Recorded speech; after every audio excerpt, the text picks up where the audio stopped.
Hey, real quick before you leave. What's going on? I need some messages delivered. Excuse me? You work for me. Something wrong with your phone? Take it easy, alright? They're messages for all those buddies of yours. Sure. Okay, first, Shudder reached out to see if Joe would like to accept their award for most valued customer and #1 fan. Oh, God, no. I just think he wants them to make better movies. Don't think that's a possibility, but I will mention it. On a completely separate and unrelated note, tell Paper Bag Man that I'm still looking for work for him. I don't know who that is, but okay. You can tell Mr. Man in Movies that I am willing to represent his child, but only after they've been born. I've said it once, I'll say it again. I'm not willing to rep anything still in the womb. When have you had to say that before? Got a call in for Sean about the possibility of expanding his Lost in the brand. What? Yeah, you know, he's got Lost in the Reel for movie reviews. They were thinking of taking it to the culinary market with the food show, Lost in the Peel. They've already got a host lined up for their therapeutic podcast, Lost in the Fields. I don't even know how to respond to that one. The Upside Dan has a request, well, multiple requests to party with Dude Bro. I'm nearly certain Dude Bro's a different person. Yeah, well, they searched up Dude Bro and didn't find any contact info, okay? So they reached out to us. Alright, jeez. And tell Anthony I hope he's well. That's it?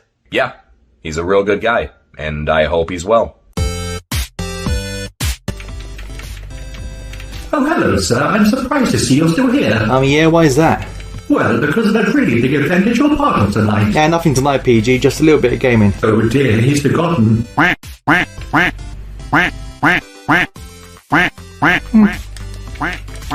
It seems that alarm is trying to alert you to something, and with a very unique ringtone too, of an event that you may be missing tonight. Yeah, it's nothing to worry about. Look, sir, I don't like to impose, but it seems to me like you've forgotten all about the rubber duck. Where's he gone? Wow, PG! There's so many ducks flying outside. Oh, I give up. It's the little things in life. Anyway, back to gaming.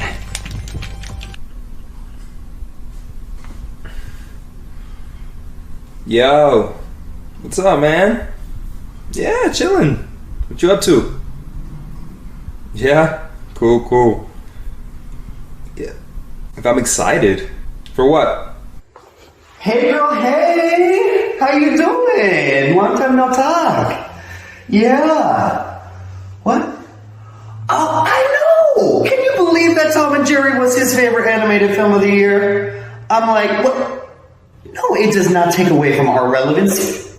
Yes, she really does have sex with a car. And that's in the first 15 minutes.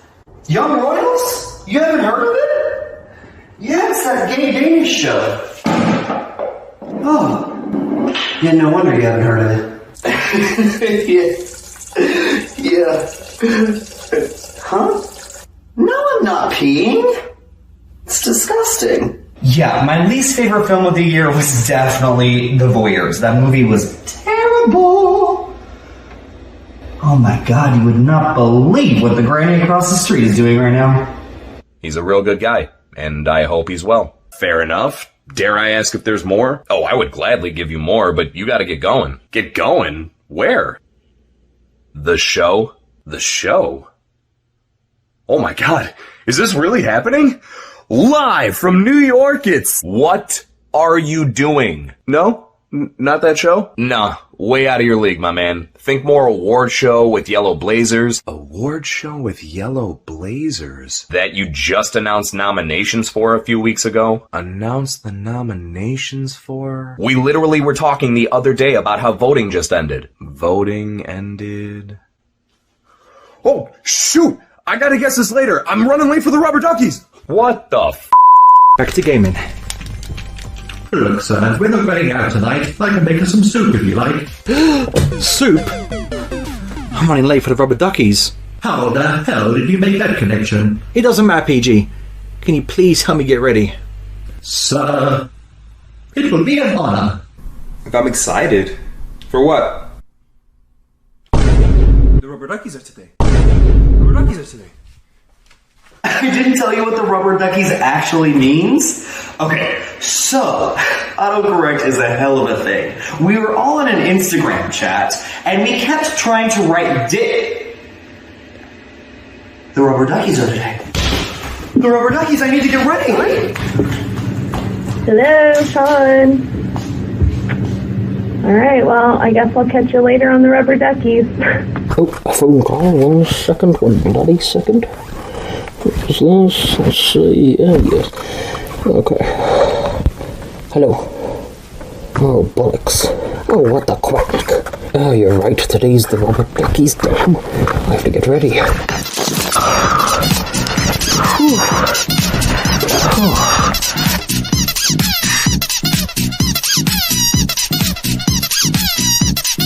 Honey, where's my ducky suit? What? Where's my ducky suit? I put it away. Where? Why do you need to know? I need it. Don't you think about running off doing all darn do? I've been planning this dinner for 2 months. The cinema squad is in danger. My evening's in danger. You tell me what my suit is, woman. We're talking about the greater good. The greater good? I'm your wife. I'm the greatest good you ever gonna get. Found it. Oh, 2 for 1 combo.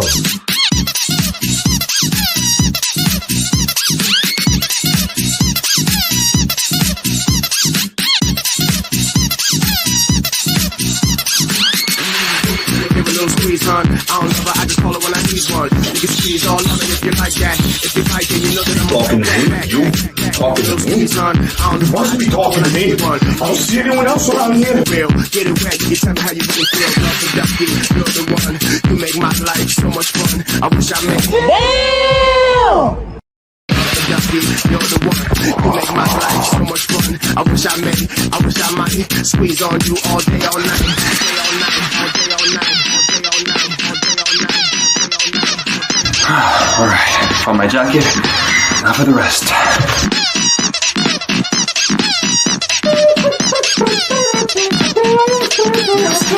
Now stop, now squeeze, now stop, now squeeze, now stop, now squeeze, now stop, now squeeze, now stop, now squeeze, now stop, now squeeze, now stop, squeeze it, baby.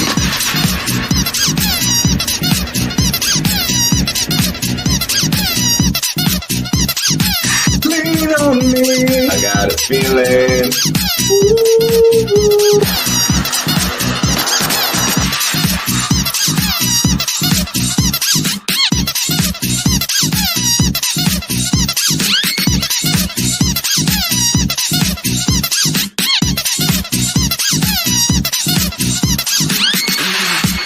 Squeeze, hon. I don't love her, I just call her when I need one. Everybody! Shot, shot, shot, shot, shot, shot! You can squeeze all on it if you like that. You know that I like that.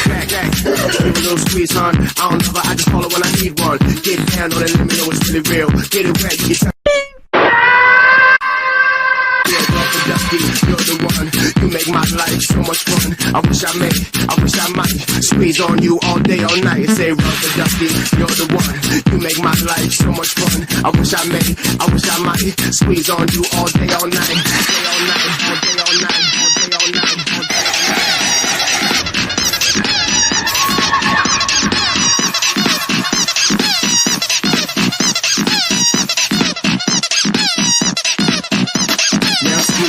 Now stop, now squeeze, now stop, now squeeze, now stop, now squeeze, now stop, now squeeze, now stop, now squeeze, now stop, now squeeze, now stop, squeeze it, baby. Squeeze it, baby. Love the ducky, you're the one. You make my life so much fun. I wish I might squeeze on you all day, all night. Squeeze it, baby, yeah. Squeeze it, baby, squeeze it, baby, yeah. Just squeeze it, baby, yeah. Squeeze it, baby, squeeze it, baby, yeah. Squeeze it, baby, come on, squeeze it, baby,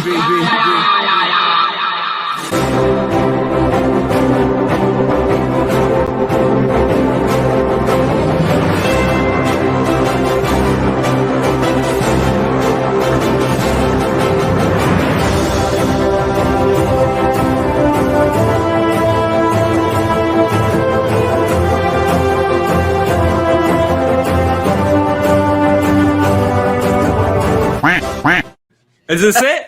Is this really happening? Ladies and gentlemen, welcome to the first annual Rubber Ducky Awards. We are so happy to be with you here today. I think if the Cinema Squad was made for any reason, I think Shooting the Shit would be number 2, because the Rubber Duckies is our Super Bowl where we talk about what we thought should have been the very best in film in 2021. We're so excited to be here, and I'm so excited not to just co-host, but to be with my co-host, Mr. Sean from Lost in the Real. Sean, I got 2 questions for you. Yes. How are you? And 2. I haven't slept. I'm too excited. I slept like a baby. But how excited are you, man? I honestly, I'm so excited. We've been working on this for the last couple of months. So to finally be here presenting the awards to our film community, it's just, there's no words. I think, like I said, it's seriously, at least for the Cinema Squad, like the Super Bowl for us, man. I think this is seriously why we were made in the first place. Yes, I completely agree. I think it's time now to bring on the rest of the squad. Ladies and gentlemen, this whole Rubber Ducky Awards could have not been done if not for the collective work of the entire Cinema Squad, both here and not here. Let's start off with, guys, you know him, you love him, the sexiest man in the world, Mr. Dan from the Upside Dan. Dan, what's up? How are you, and how excited are you? I am so excited. I had trouble sleeping last night because I was so excited to be on with you guys. And yeah, I agree. This is better than the Super Bowl, though.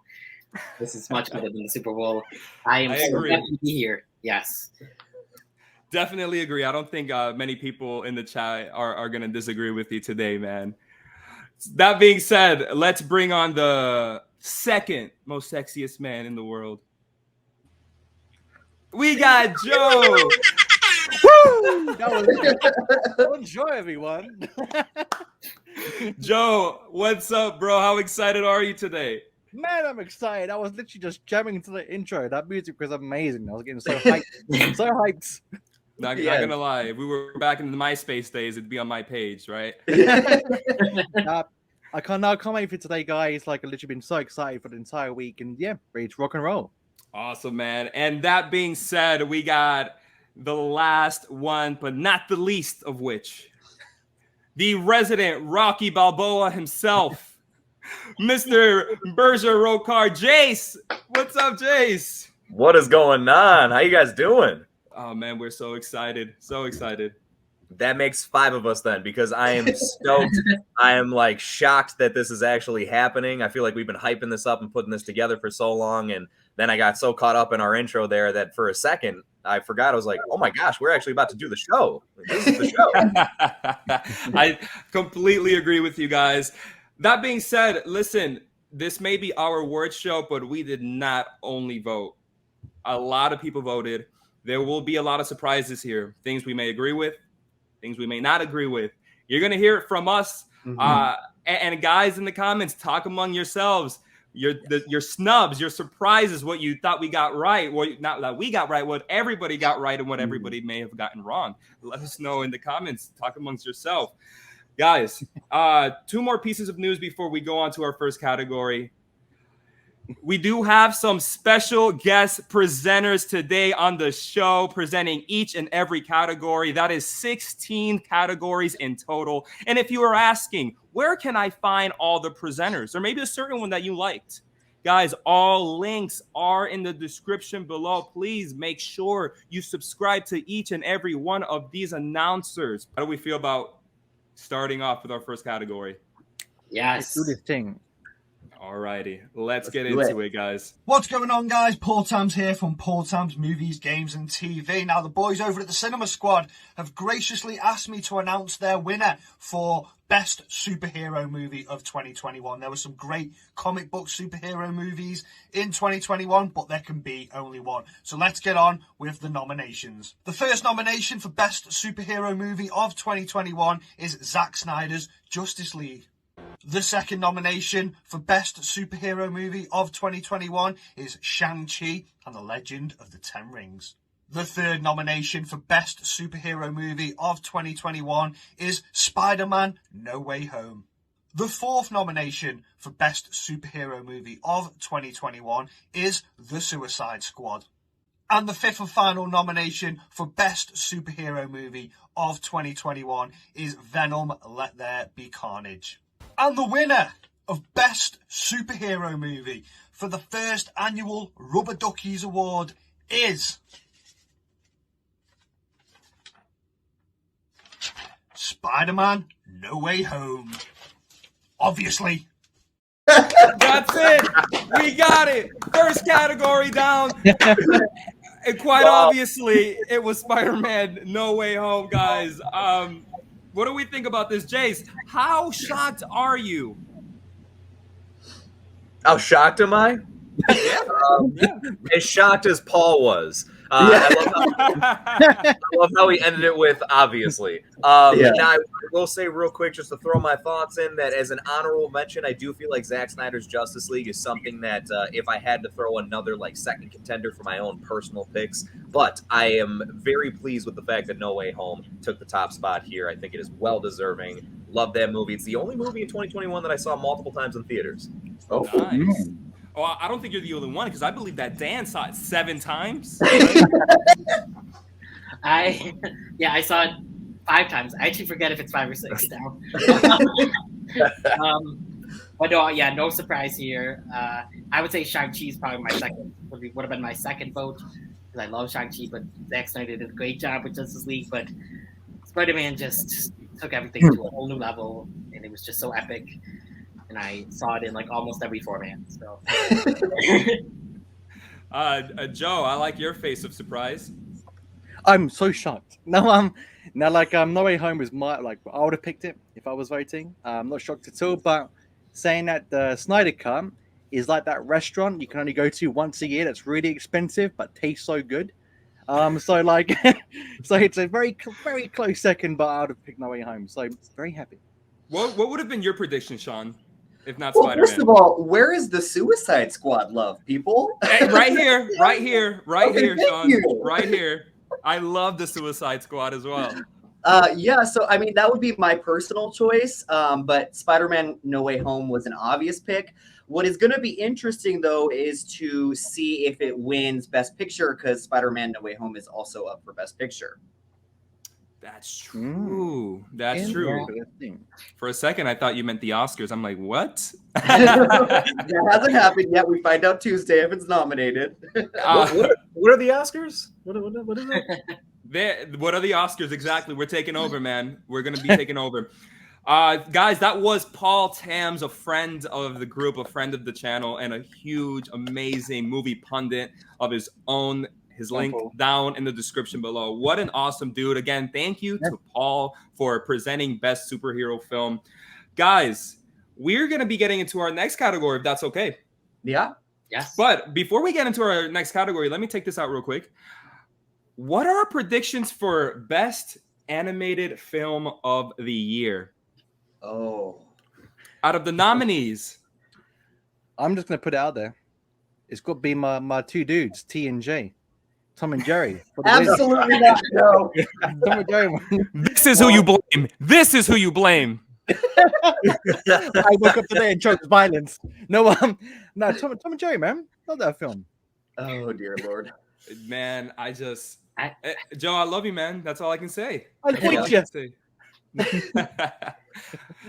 But Joe, if you could pick Joe, really, would you pick Tom and Jerry over the Mitchells versus the Machines? Yeah, come on. You know what, right? I'm going to be truthfully honest. Having watched all the animated films that I missed last year, I would pick Encanto. I want to see him. I'd pick Encanto. Oh, that's shocking to me. I loved Mitchell and the Machines, but Encanto kind of stayed with me longer, especially the soundtrack, which still lives here rent free.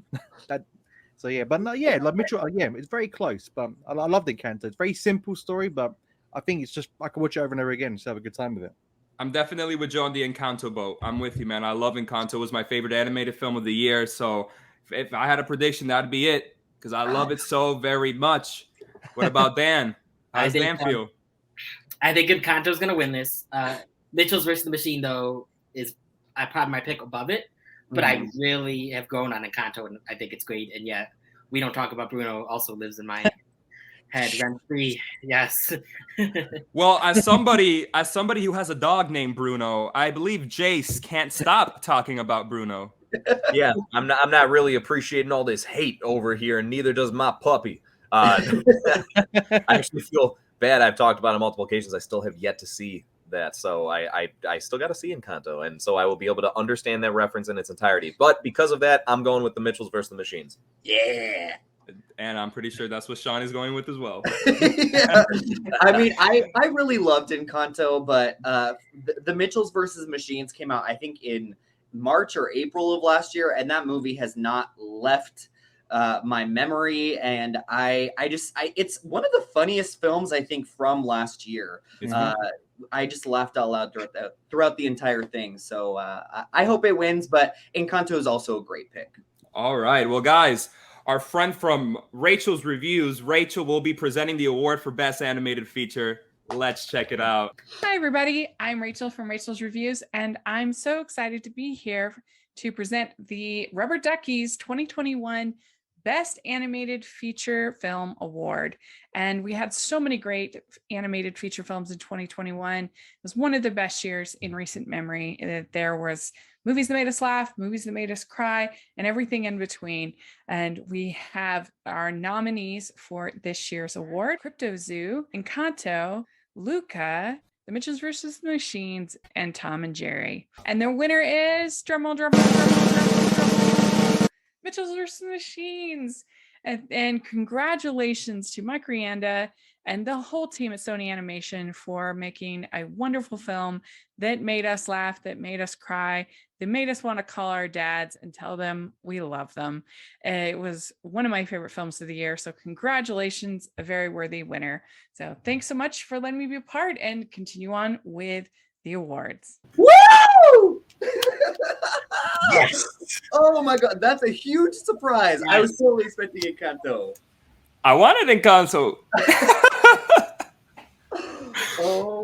But it's official. The first ever Rubber Ducky for Best Animated Feature goes to the Mitchells versus the Machine. I can't be mad. I can't. I think the Mitchells versus the Machines is one of the best films of last year. Do I prefer it? No. But do I love it? Yes. It's so good. Sean, talk about a little your love for this movie, man. How excited are you that it won? You know, first, I'm so excited. I was not expecting that whatsoever. But I just love this movie. Like I said, not only is it laugh out loud funny, but Rachel had a really good point. It has so much heart to it too, and it just so many different things that stuck with me. So I'm honestly really surprised at our film community for rallying behind the movie, but I'm pumped. Absolutely. Joe, I know you were one that before you got in the Encanto train, you adored Mitchells and versus the Machines, right? You're just a bunch of Tom and Jerry haters. Right? I'm sick of all of you. I think you have my backs. No, be honest, Mitchells vs. Machines, like Sean said, I have not laughed at a film for about I'm not gonna lie to you, about 10 years. Up until Jackass, recently. There's not been a film that's literally had me belly laugh. Yep. And I think it's got the funniest duo since Timon and Pumbaa in the two robots. I forget their name. Barbara and something else. But them two had me literally dying and rewinding about 5 times. But Encanto, love that film. But like Mitchell, I'm not mad because it's a great film. Absolutely. And Dan, what's up, man? How do you feel? Nothing. No. I feel nothing. I feel a void in my soul. No, just because I'm so surprised. I'm like shocked. I'm happy because I loved it, and it's one of my favorite. They're both in my top. Mitchells vs. the Machine and Luca, I think, were in my top 10. I love Luca. I love Encanto even more now than I did when I first saw it. But no, I'm very excited for Mitchells vs. the Machines because it's such a funny movie, like hilarious and heartwarming too.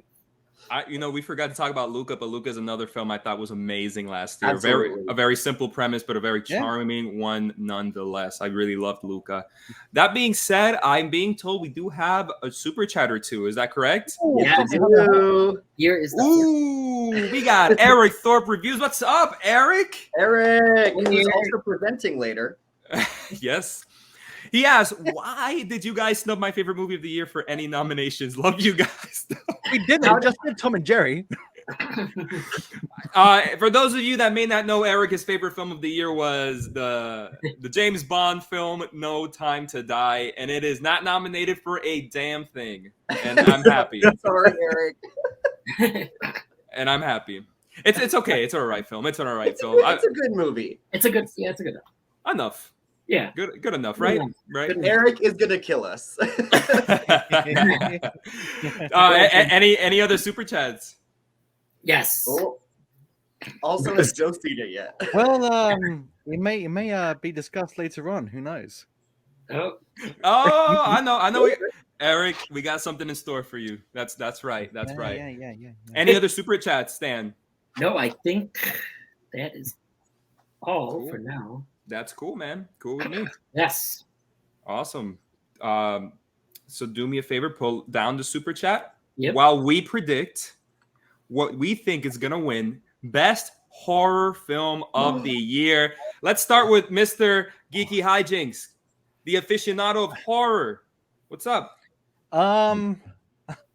There's so many nominations as well. Can you remind me what the nominations are? Oh my god! I suck. I was thinking, don't choose me, go around and end on me. All right, let's go around. Sean, what is your prediction? So my prediction's gonna be a lot different than what I would like to win. My nominee for this was Vicious Fun. It's on Shudder. I absolutely love this movie. Any fan of horror, especially 80s horror, is gonna love this movie. But I do think that the one of the most divisive films of the year, Malignant, is going to win, and I'm gonna end with this. If Old wins, I'm gonna be pissed. No, you're not, man. Yes. Old is great. Old is great. And I know my homie Jay's got me on this. It's true. Old was the one that I threw into the mix because it was a pleasant surprise for me. I'm not saying it was necessarily the greatest movie, and I don't actually think it's going to win, unfortunately, if I had to predict that. But I do think it deserves to be in the nominations here. If I had to guess, like an actual prediction, I'd be torn between Malignant and Fear Street 1666. But if I had to necessarily pick one of those two, I'd probably lean towards Fear Street. But yeah, Old was a lot of fun. With Malignant really being divisive, I know, Dan, you really like Malignant, correct? Yes. Yep. Is that your prediction? That's my prediction. Yes, or Fear Street 1666. Okay. But, Malignant, I think, is my final prediction. My prediction is my pick, which was Fear Street Part 3, 1666. I thought it was one of the best horror films I've seen in quite some time. That being said, the only one being left, not talked about, is Willy's Wonderland. Joe, any thoughts on that? It's a guilty pleasure movie. Completely guilty pleasure. I know it's not great. It's not going to win, but I enjoyed it for what it was, which was a dumb Nick Cage movie. What should win is Vicious Fun. Yes. I filmed that if you like Malignant, then you should be watching Vicious Fun because you shouldn't be watching one without the other. Malignant was good, not great, but Vicious Fun I thought was better. So I would like to see Vicious Fun win. Willy's Wonderland, a great drunken night after get a kebab and come on, put it on, you'll love him. Well, that being said, guys, we got our pal Hector from Everything Horror presenting the award for Best Horror Film of 2021. Woo! Hello, everyone. It's Hector with Everything Horror, and today I am presenting an award for the Rubber Duckies. That's right, the first annual Rubber Duckies. Very excited to see how everything turns out, and truly hope that there will be more. Truly thankful to the Cinema Squad for letting me present an award. So without further ado, tonight I am presenting the award for Best Horror Film. Let's get over to the nominees. And the nominees are Fear Street Part 3, 1666, Malignant, Old, Vicious Fun, and Willy's Wonderland. Alright, and the winner is...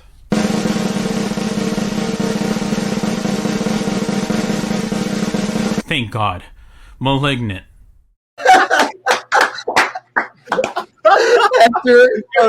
His reaction was priceless. Joe, are you with me, Joe? Are you with me? Are we connecting here? Yeah, we're in sync right now. We're Bluetoothing. Oh, come on. Dude, No. Dude, Malignant was not a good movie. Okay, so a lot of people said this. A lot of people hated it on their first watch. Paul TAMBS can be, it was in his top 10 of the year, but he hated it at first. I think if you give it a rewatch, you're gonna like it more. I just hated it so much I don't want to. That's like saying I got chlamydia once. But it's one of those movies that I do agree. I'll put it this way. I think if I knew what I was getting into, then perhaps I could have enjoyed it more.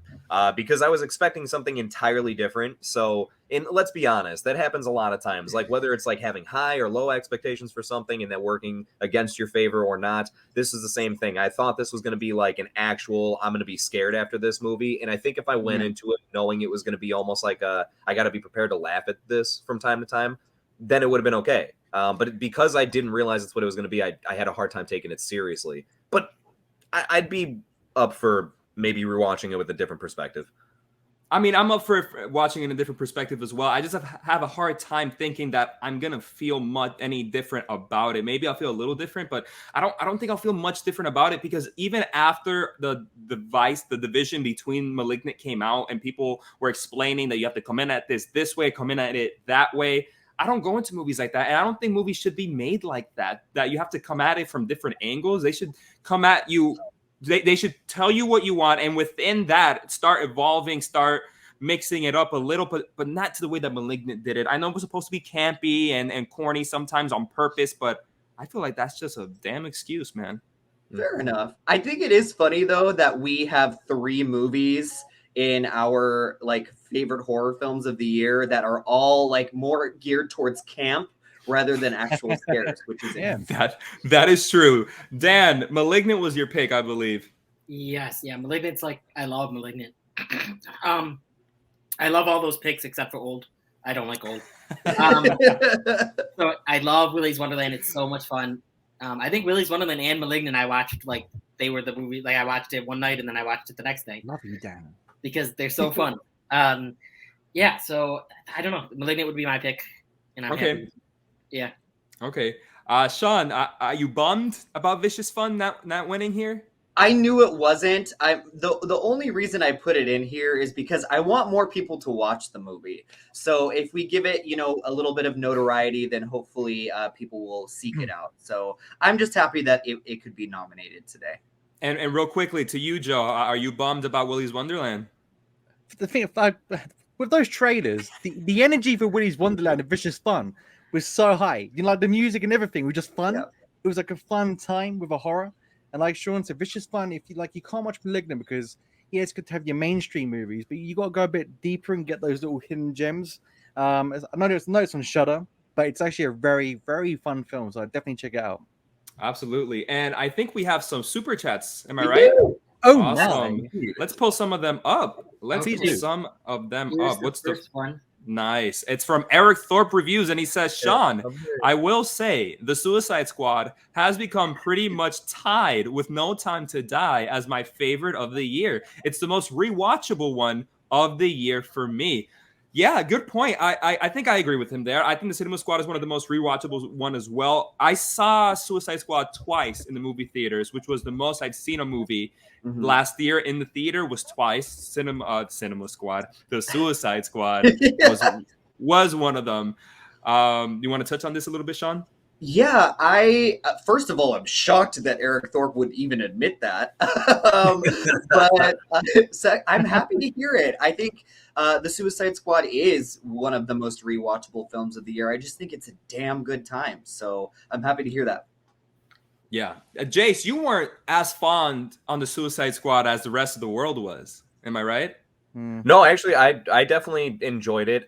I'll put it this way. I still see flaws in it. It's not like a perfect movie, but it was so much fun. And it's so much better than the first Suicide Squad movie. I understand that's still even up for opinion or whatever, but I did not enjoy the first one at all. And I think this all I'll mention quick is this is a perfect example of why Warner Brothers needs to take a little bit of a step back and maybe let DC do their thing when it comes to letting the actual content creators be content creators in regards to, like, right, James Gunn. You could tell this is very much a James Gunn film, and the rest of them maybe kind of feel like they've been tampered with, so to speak. And so I think that led to the success here. But no, I definitely enjoyed this a lot, and I agree with Eric. I have not rewatched it yet, but I agree that it definitely has rewatchability to it. Dan, I know you talk to Eric a lot. Are you a bit shocked about that tying No Time to Die for him? No, because I'm a little because I talk to him more often. But I know he loved this one. He saw it a lot in theaters. I saw it twice in theaters, and then for some reason it was just kind of getting lower on my list out of nowhere. And then I rewatched some of it the other night, and it's very rewatchable, and I had a lot of fun, and I'm enjoying Peacemaker, and that's making it better to me. Yes. So I'm big on it. I think it's definitely a fun rewatch. So I got it wrong. It wasn't Jace that hated the Suicide Squad. Joe. It was this man. Hi everyone, don't hurt me. No, it's a curse. 'Cause I enjoyed the animated movie Attack on Assault on Arkham too much. That I just want that. Dan, goodbye. Suicide Squad. Oh no, Dan's gone. No, I'm so stuck on that animated film. That is the perfect version of any of the films, whether it be who made the first one? Was it David Ayer? David Ayer, and James Gunn. Like they, if you mix the two, that's the film I want to see.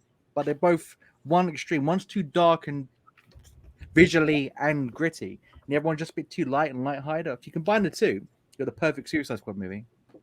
To me, anyway. Don't hurt me. I'm only little. I love you, Sean.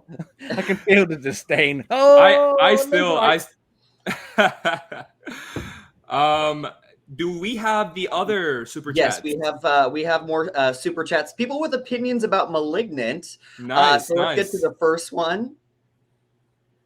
I couldn't finish Malignant. It was just bad. I was so disappointed. I'm all about Fear Street. Okay, so Morgan is on your side, John, with this. Oh, yes. Morgan, thank you so much for those words. I appreciate them so much. I hated Malignant, but Fear Street was it for me. I really enjoyed Fear Street. I think it was one of the best films of last year. Sean, what? Tell me that the third act of Malignant wasn't, at least like a pretty bit ridiculous. It was ridiculous, but it was so, I don't know. I just thought I was so entertained. I was so shocked out of my mind. So I don't know. I was into it. Any other super chats do we Yes, have? Praise Morgan. Praise From Morgan. Struggle Reviews TV. Woo, Tyra, what's up? What's up, Tyra? Hey. She says, Sean, you got it. You got it, Sean. You got it. Right. Malignant was not great campy with a hint of nostalgia, and an original monster doesn't equal good. It was a bit goofy and relied too much on a wig. She got the wig part down. John, we're loving life. I got to do a round of applause. Nobody's going to clap with me because she's on the money here. She's on the money. That was a horrible wig. I agree with the wig. That's where we'll go. Does anyone else have anything to say about the wig? It wasn't great. I believe we got one more super chat, right, before we go on to the next category? Yes, we do. And we'll get on to the next category after this. From Brandon Roy, who says, I'm excited for biggest surprise. Free Guy affected me on so many levels, cried 4 times in the movie and wept afterwards. I think you might have been in the same movie theater with Jace, because I think he cried 4 times as well. Yo, I love Free Guy. I'm also right there for hoping it's for biggest surprise. That was well, at least it was my original pick, and I think someone else took it, so I had to get something else. But I'm all for Free Guy, man. That was one of the biggest shocks of the year for me in a pleasant way. All right, guys. So if we don't got much to say about that, Brandon, again, thank you for the super chat, my man. Yes, thank you. He's playing the Switch as well on his thumbnail. The next category is a Cinema Squad exclusive. Ladies and gentlemen, we are going to predict real quickly the best sex scene in a film. Oh my. YouTube, don't delete this video, please. I will say this, right, to anybody watching. If anybody watching is watching with children, you may want to send them to their room for maybe 5 minutes.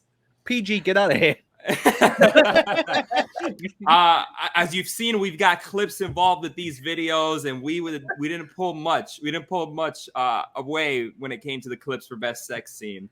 So if you have any kids, send them away for just 5 minutes. 5 Bring minutes. the Vaseline, boys. It's a when you see the clips are done, you can bring them back.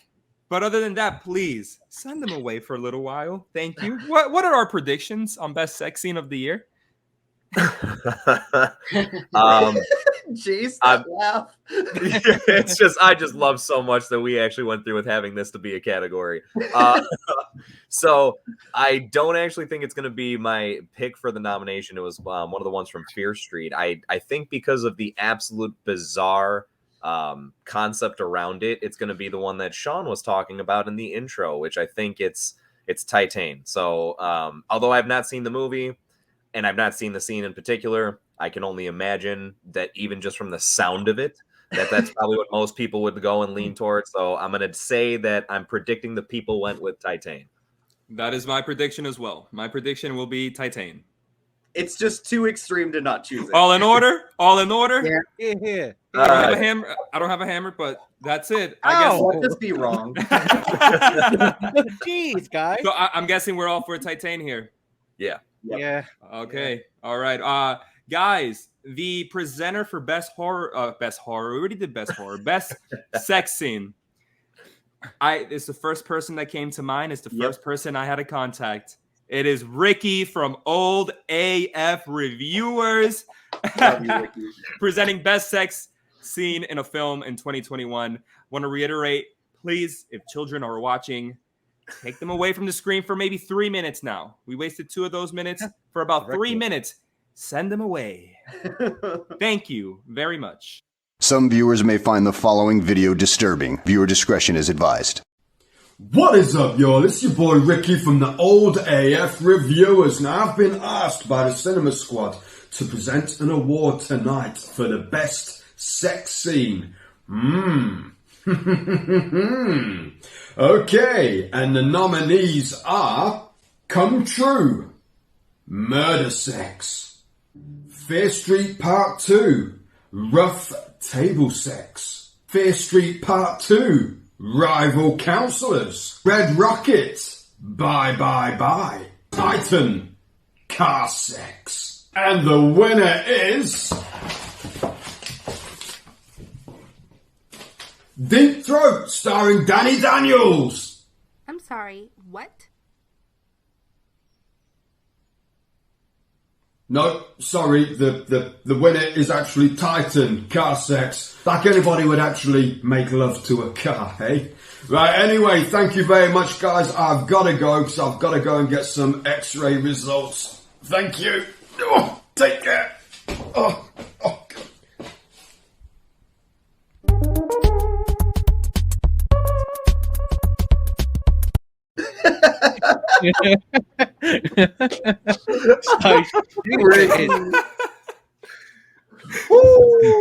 Ladies and gentlemen, the first winner of the Cinema Squad exclusive category Best Sex Scene in a Film in 2021 is Titan. All aboard. That was pretty sensual, I will say. It was very sensual. And that's not even the worst of it, am I right? No, that was very tame. That was just the beginning. It gets a lot worse. It gets a lot worse. Do we have anything? Sean, what do you got to say about this sex scene? I mean, Did it rile you up, man? It riled me up. It got me warm in my knickers. No, Tyra said it really well. Titan just made me feel uncomfortable. That's what that movie is all about. And that sex scene, literally, I was sitting next to an old couple in the theater, so that was very uncomfortable. They're trying something new to spice up their sex life, man. Yeah. Joe, I remember when you first saw Titan, you wrote on the group chat, "What the f am I seeing right now?" All I want to know is, was it automatic or manual? It's stick shift, bro. It's stick shift. There you go. That really it changes the scene completely when he know. Yeah, like that scene. It was. If anyone's played Grand Theft Auto 3, that's what it reminded me of, and I was like, okay, who's in the car? Oh my god, no one's in the car.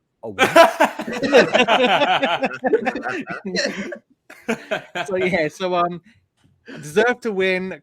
I've not been shocked by a film in a very long time, if that much. But yeah, deserve to win. I think I want to hear on the Cinema Squad's resident sex addict, Dan from the Upside Dan. So I've not seen the movie yet. I kind of want to just to like see it, say that I've seen it. Yeah, you just kind of want to see it, for research purposes. Yeah, for research. Yeah. But no, I haven't seen it. But yeah, no, it's not a surprise that one. Jace, any thoughts on this, my man? I'll put it this way. I already thought that scene was going to seem weird, and that clip just further proved my thoughts to be correct, especially if that was only the beginning of it, Nothing, Jace, nothing. Yeah, no, it's just even just that what seemed to be tempted as sensual twerking on the hood of that car was already just odd enough, and if it gets weirder from there, then I'm all for it. Let's watch it. Yeah, let's just do that right now. And that's it. We're going to do it right now, ladies and gentlemen. I don't have much to say. Congratulations to Titan. It's cool, man. This is our category, right? Nobody has this category. This is our category. That's right. That being said, do we have any super chats here? Yes, we do. Yes. Cool. Bring that up. Bring it up, man. Morgana.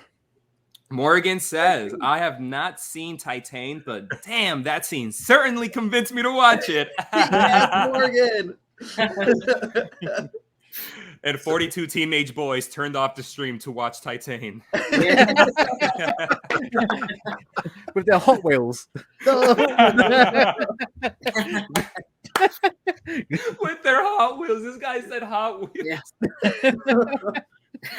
Like a sandwich? Like you sandwich it? Never mind. Literally, you put them together. Thank you, Morgan. Roll the wheels. Morgan, thank you so much. Any other super chats here, guys? No, I think that is all. There is. Oh. There is.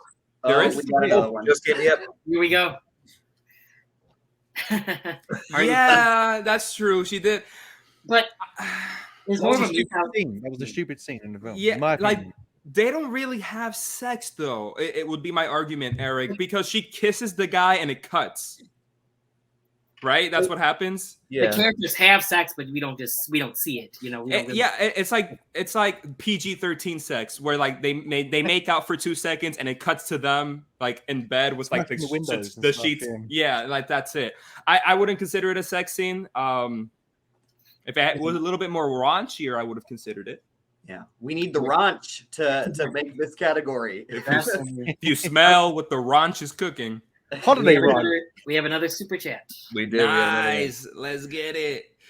That's my sister, bro. Hey. What are you doing? What? Don't watch this. No, I just had to pay $10 to say the face Jonathan made when Malignant One was priceless. Yeah. What can I say? I don't like that film whatsoever. I'll make that face every single time. Save your $10 next time. Come on. But thank you.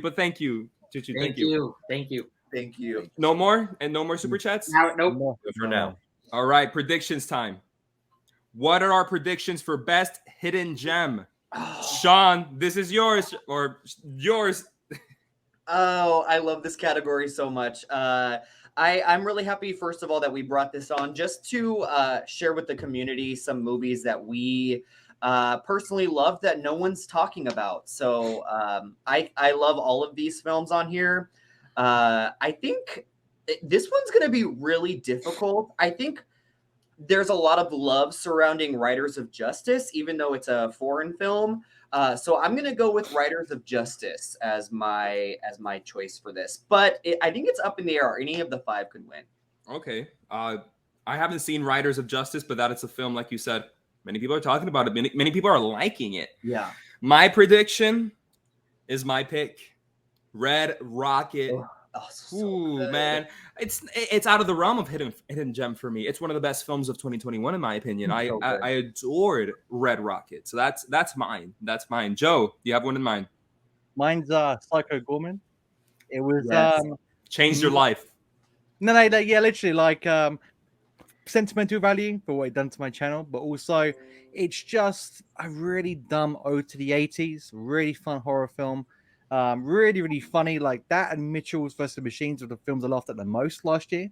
And it's a film that if you just like if you haven't watched it, check it out because it is a really fun film. It's not perfect, but it's just really, really good. Jace, I know you didn't have a say for this category, but since then, have you seen any of the films in question? Haven't gotten a chance to. Looked into them more just for curiosity's sake. I'm going to try and get around to them at least as soon as I can, given the fact that they were so highly recommended from all of you guys. But at the moment, based on just everything that I've heard from when I've looked into stuff, I heard the most hype around Red Rocket. And I think just because of that, and since this is the people's vote, I'm going to go and say that maybe, just maybe, that the votes are leaning towards Red Rocket out of all of them. So that's my prediction. Nice. I'm excited to see what Dan thinks. I know Dan's seen all of these. No, so I have not seen Blue Bayou or Psycho Gorman. What? Oh, you need to go watch both of those right I thought you did. Put them on the list. Or Riders of Justice. I thought you've seen all these films. No. You're surprising me, man. No. Dan. So what's your prediction? The last one. What I put in was Cop Shop. But like Jason, I think Red Rocket might have it. Or maybe even Riders of Justice, because I've heard the Psycho Gorman around those. Yeah. Nick's Film Corner gave Riders of Justice his #1 film of last year. That's right. That's right. Many people love that film.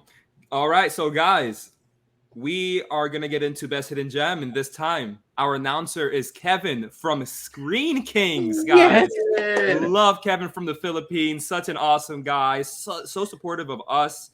I'm excited to see what the winner is. Rubber ducky, you're the one.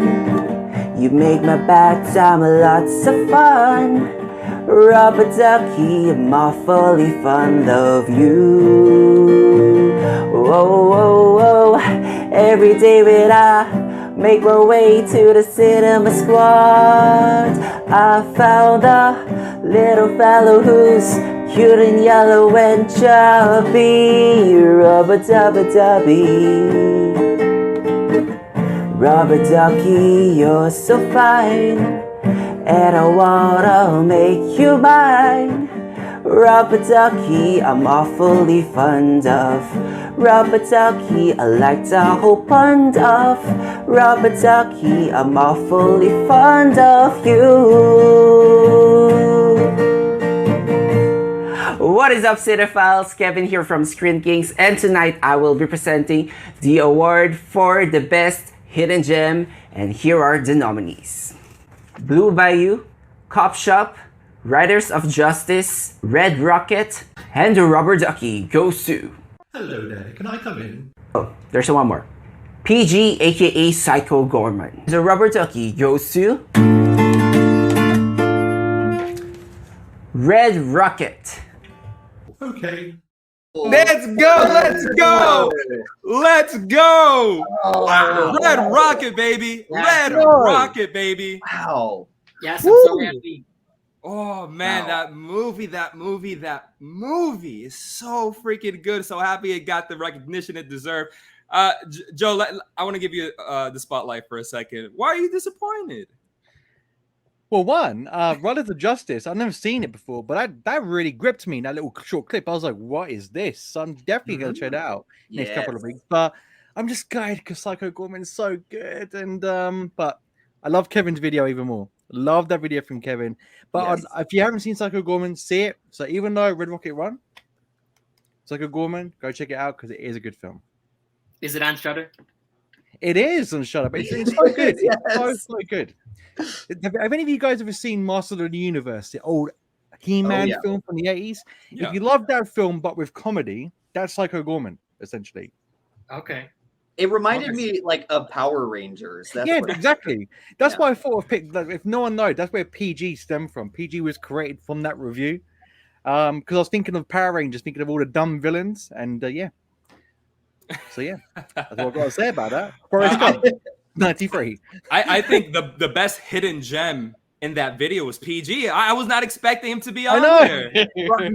I love that. I was gonna say the best hidden gem was Kevin in that video. That's true. That's true.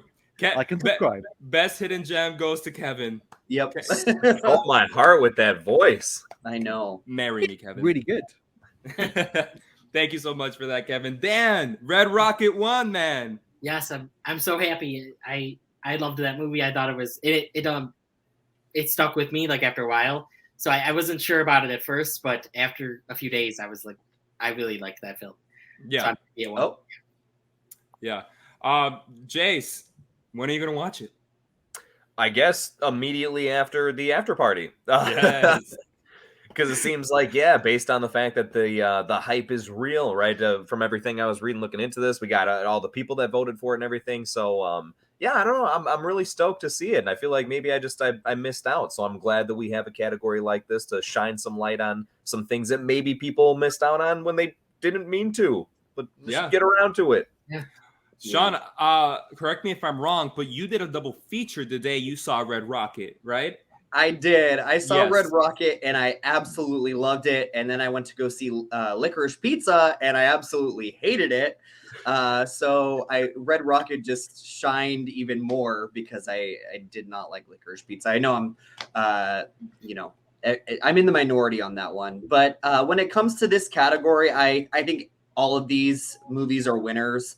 But I'm not gonna lie, Blue Bayou was one of my favorite films of the year, so I am kind of bummed that it didn't win. But like I said, all of them are winners.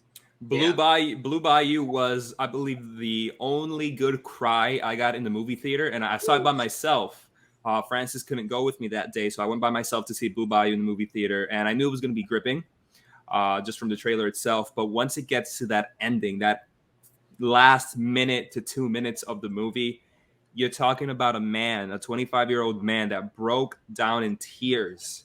I broke down in tears with goosebumps. I had goosebumps, and I couldn't believe, like, wow, like what a gripping ending. Like I can't take this. And the movie ended, and I was like, thank God it ended because I can't take. This was crazy.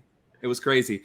But dude, Red Rocket. I got to give all that praise to Sean Baker, one of my favorite modern day directors of all time, knows how to film and capture the essence of what it is to live in America during a certain time.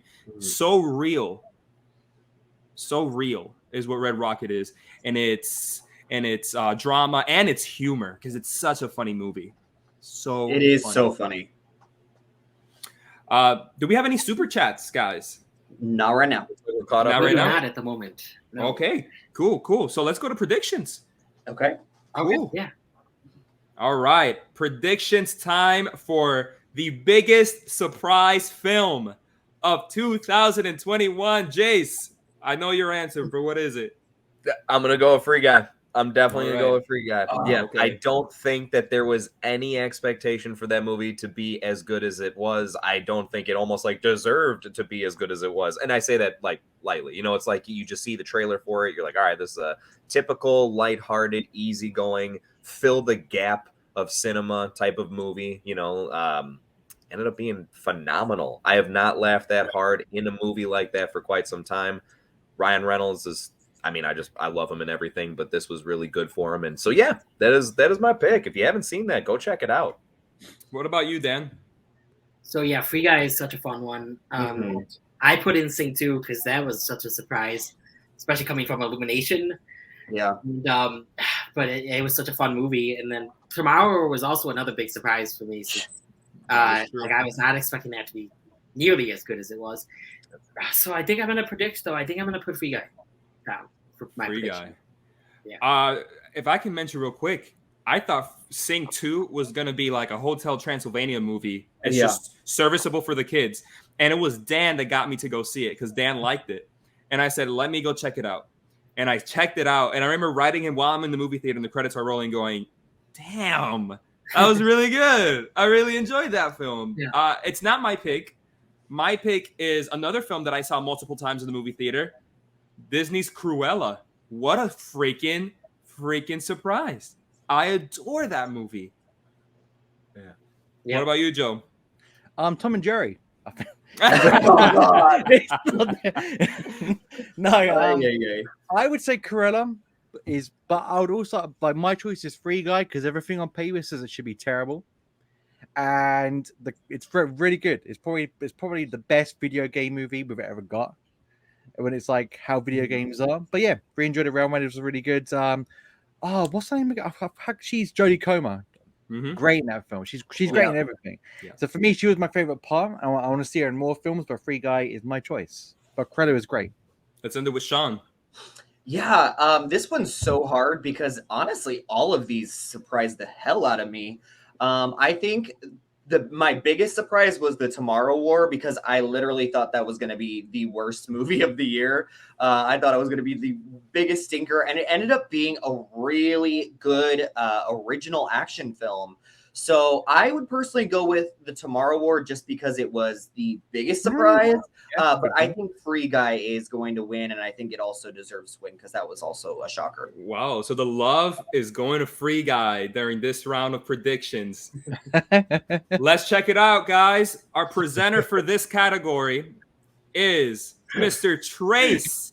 Trace from Pierce Productions is going to be announcing the winner for biggest surprise, guys. We ready? Compose yourself. Oh, sorry. Let's get it.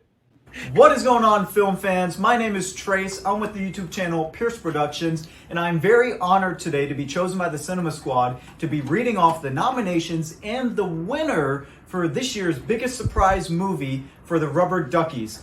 So I'm going to start. Coleman, this isn't working. Just cut.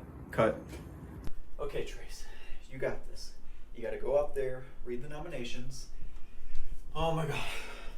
You're representing the Cinema Squad. Come on, get your head in the game, Trace. I don't know, man. I'm having trouble with this. I don't think it's good enough for the Cinema Squad. I don't know. Okay. I have an idea. I know what we can do. And the nominations for the biggest surprise of the year include Cruella, Free Guy, Sing 2, The Tomorrow War, and Nobody. Ladies and gentlemen, the winner for the first annual biggest surprise of the year for the Rubber Duckies are Cruella. Oh, wowzers! I'm said it. out of my mind. Oh, wow. Oh no, I'm not. I'm not shocked, baby. That's what I said. That's what I said. Cruella? Ladies and yeah, Cruella. Don't be shocked here, Sean. Cruella. I don't know. That's crazy. I guess I knew all along. I loved it. Cruella, man, that's a movie I saw twice in the movie theaters, 2 days in a row. It was so good. I had to take my siblings to go see it just to make an excuse for me to see it a second time. I adored that film. I think it's the best live action Disney film I have seen in like more than like 20 freaking years, bro. And thank you. I want to thank my mom. I want to thank I adored it, and I know you guys love Free Guy, so I'm ready for you guys to trash this film, starting with Jace, the guy who loves Cruella as well, right? Oh yeah, just so much. I think that's actually what's making this harder for me as a pill to swallow here. Is like I loved Free Guy so much, and I did not like Cruella at all. I'm so happy you enjoyed it, John. Especially, I hope you enjoyed it even more. And obviously, I'm glad to see that enough people enjoyed it for it to win this category here. But I can't say I shared that excitement. I'm a bit let down here. I thought that was I did not enjoy that movie.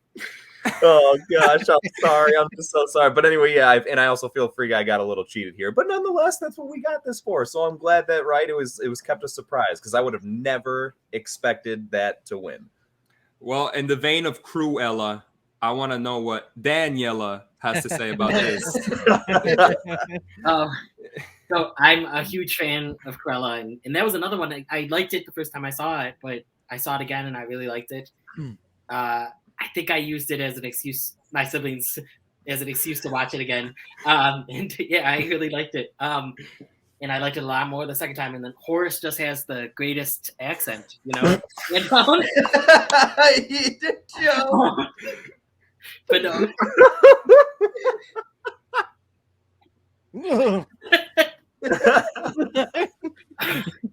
But I still gotta agree. I'm surprised Free Guy did not win this. And yeah. Sean, anything to add? I mean, I don't know. I mean, Cruella was a surprise for me, but it's definitely like probably the lowest out of all of the 5 films of from that list. So I'm just shocked that people rallied behind Cruella. I thought it either nobody or Free Guy. So yeah, I'm still in shock. Cruella got it, baby. Joe, I'd like for you to tell us in 10 seconds or less, why is Horace your favorite supporting character in a film in 2021? Well, he's just absolutely adorable, John. He does so much for the English language, especially for someone who was born and raised in London. He gets our accent so spot on. I was blown away by his accuracy. He must have lived it for 10 years to get into a character. He was so good. And the Oscar goes to Joe. Didn't realize we were going to get a cameo from Mr. Snugglepuss Final there. Destination film. I want to see him in Yellow Jackets. I hope he's a pilot. I want to see him. I want to see every bad thing happen to Horace. He's a horrible human being. But yeah, I'm really happy for Cruella. Really happy. You liked it though, right? You did like Cruella. I love Cruella. Like, it really surprised me. But yeah, only just not Horace. Freaking Horace, man. Oh my god. He was Horace Ball. That was me. I took him out on purpose. All right, so that's it for Geeky Hijinks for the stream. I've got kids to feed. I need these super chats. Well, good transition. Any super chats? We have 2 new super chats. Nice. My kids get a Christmas. Sean, you got this, Sean. Okay, Mr. Eric Thorpe says, Free Guy losing made me feel in sync with this show. It was okay, but so overrated. IMO. I don't agree. I as someone who picked Cruella, I don't agree. Free Guy is so like a really close number 2 for me. I loved Free Guy. I thought Free Guy was, if anything, was underrated. Yeah, I enjoyed that film a lot, Eric. Yeah, that's what I was gonna say. Is I feel like maybe just it was a tad bit underrated, if anything. So, I'm just wow. Okay, but I appreciate your opinion, though, Eric. Yeah, like always. absolutely. Yes. All opinions count here. Yes, they're wrong. We appreciate it. What's the second super chat we got? And then we got another one after this. Tyra, Cruella, ew! Get all the attempts to humanize villains out of my face. Give me a demented puppy killer or nothing. Get Emma's accent. Laughable. That was a bad. You heard it here from the British guy himself. Yeah. Emma Stone's accent it wasn't bad. Horace, he needs the electric chair. That's what I'm gonna say. I'm not gonna lie. I was like the biggest critic of Emma Stone being cast as Cruella, and I was pleasantly surprised by her. I think Emma Thompson stole the show for me in Cruella. Oh yeah, that's just me. Yeah. A lot of people are hating the whole thing about attempting to humanize a villain. I get that.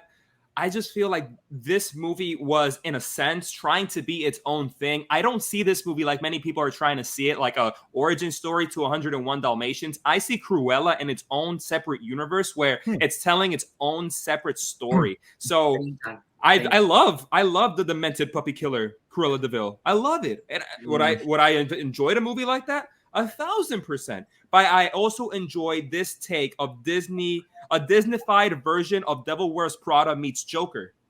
Yeah. I loved it. Same. John, I was going to say that the TVA would turn up and be like, "You're not killing puppies." Nice one. We have one more super chat now. Nice. Oh my.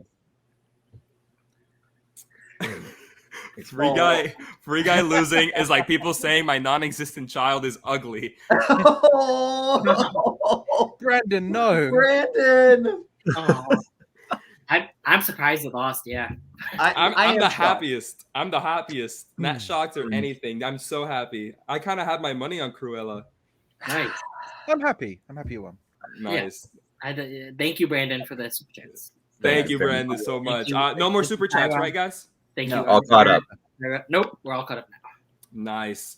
So let's get into some predictions here for the very next category, guys.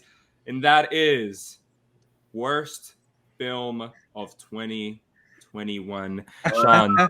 Sean, what was stinky? Okay, well, there was a lot of stinkers in 2021. I said it in my intro. I think The Voyeurs was just the biggest pile of steaming garbage. So I mean, that's where my vote goes for. But all 5 of these, I mean, I haven't seen The Strings, but I saw the trailer for it, and that's all I needed to see. So, anyways, all of these, I'm sure, are quite deserving. I don't even have a good answer here. Like, I hope they all lose or win or whatever. Jace, do you have anything to say? Yeah, I'm gonna go with Space Jam for sure. It was my original choice for nomination, and I hope it takes the cake here because of how much it took a dump all over my childhood. Yeah, I mean, because the first Space Jam to this day holds up very well to me. I had to literally watch it after watching A New Legacy to like wash the taste out of my mouth a little bit, and yeah, it's just such a shame to know that those are supposed to be in the same franchise. So I want to say that Space Jam 2 or A New Legacy deserves to take the cake for worst. I just find it crazy that 25 plus years into the future and we're still getting horrible Home Alone movies. Oh. Come on now. Come on now. Leave it That's alone. that's all I can say. Dan, Yeah. how much did you hate Home Alone? I think it's gonna win this or lose this or whatever you want to say. It's one or the other. Yes, I think that it's really bad, and I actually am someone hearing all the bad reviews. I didn't hate it as much as everyone, but I still hate it. It was just so bad. I like Home Alone 1 and 2. 3 I actually like, and then the rest, nah. Yeah. But I have not seen The Strings of Voyeurs, but I hear they're bad. But Space Jam and Separation could also win this because they were bad too. Joe, are you ready to go down that trail of PTSD when I ask you how you feel about The Strings? No, no. I'm gonna say now. No one's seen The Strings. I have. It's on Shudder. If anyone watched The Strings, you would know it's the worst thing ever made in life. That would make any of the other nominations or like hidden gems, potentially best film of the year. The Strings is terrible. I would rather have, I don't know, Freddy Krueger chop off my testicles than watch that film ever again. Jesus. It's awful, awful, awful film. Terrible. I hate every minute of my life watching that film. I felt like I had every disease known to man and then was never cured. I'm still carrying the weight of that film to this very day. That's how bad that film is. So I'm choosing Space Jam. It's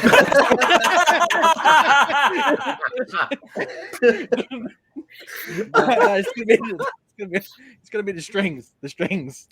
I'm going Home Sweet Home Alone. Can I just say how the trailer for Separation makes it look so much better than it was? Yeah, I agree. I agree, Dan. I agree. That being said, guys, the presenter for Worst Film of the Year is going to be Katie from Popping the Popcorn, another great supporter of the Cinema Squad. Let's get into this, guys. Let's get to it. Can I just say before we get here, we all lose here, right? We all lost. Yeah. Yeah. But together we're winners. All right, guys. Not ready, but let's get into it. Yeah. Hello there. My name is Katie from Popping the Popcorn, and I do movie reviews on YouTube, and I also have a podcast, and I do movie and show reviews. And so here tonight, I am here to present the awards for worst movie of the year, and I have it right here, worst movie of the year.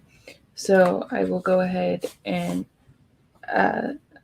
say the thing. So, worst movie of the year film: Sweet Home Alone, Separation, Space Jam, A New Legacy, The Stringers, or The Voyagers. The worst film goes to Space Jam: A New Legacy. Do we clap? Do we clap? No. Well, I clap for Katie. Thank you so much for the video, Katie. I clap Thank for you, you. Katie. I clap for you. Yes. But those films. Oh. No. Space Jam got it, Jace. Yes. Yeah. Deserve Did it. it make up for Free Guy? I mean, a little bit, but it's tough because I don't want the Space Jam sequel to be bad. Like, even as a kid, when there was rumors and talks about it, and I was hearing about the possibility of them doing another one, I was down for it. And now to see it actually come to life and it be as horrible as it is, it's like it's weird. Right now, because it's so bad, I'm glad it won this. But overall, no, I'm not happy. I wish it was a better movie. Yes, I agree. I'm like numb right now. We do have we do have a super chat though that has to do with this category. Let's do it. Yeah. Brandon Roy says The Last Airbender was snubbed for worst film, even 10 years after its release. Yeah. I think Dragon Ball Evolution's worse than that. Oh god, those are both equally as bad. Yeah. Oh, I can't say equally. I've got to give it to Dragon Ball. Yeah. Really? Oh, Yeah, terrible. Yeah, I mean, nothing against Last Airbender. You know, like that's still a horrible film. But dude, Dragon Ball Evolution, what the hell? I was embarrassed. I went to the cinema. I paid money to see them. I'm sorry. Brandon gave you the money back. Yay! Appreciate you, Brandon. Due to Thank you, inflation, Brandon. I'm now in debt. Thank you, Brandon. Other than that, I don't know. I'm not happy or sad or surprised. It's just like Space Jam was bad. Yeah. But so was the others. I think it won just because of kind of what Jace was talking about. Is it just was so disappointing. Like, I think people actually had expectations for that film, and it just shat on all of those expectations. So it definitely makes sense why it won this award. I don't know if you can call it one, but yeah, all of them suck.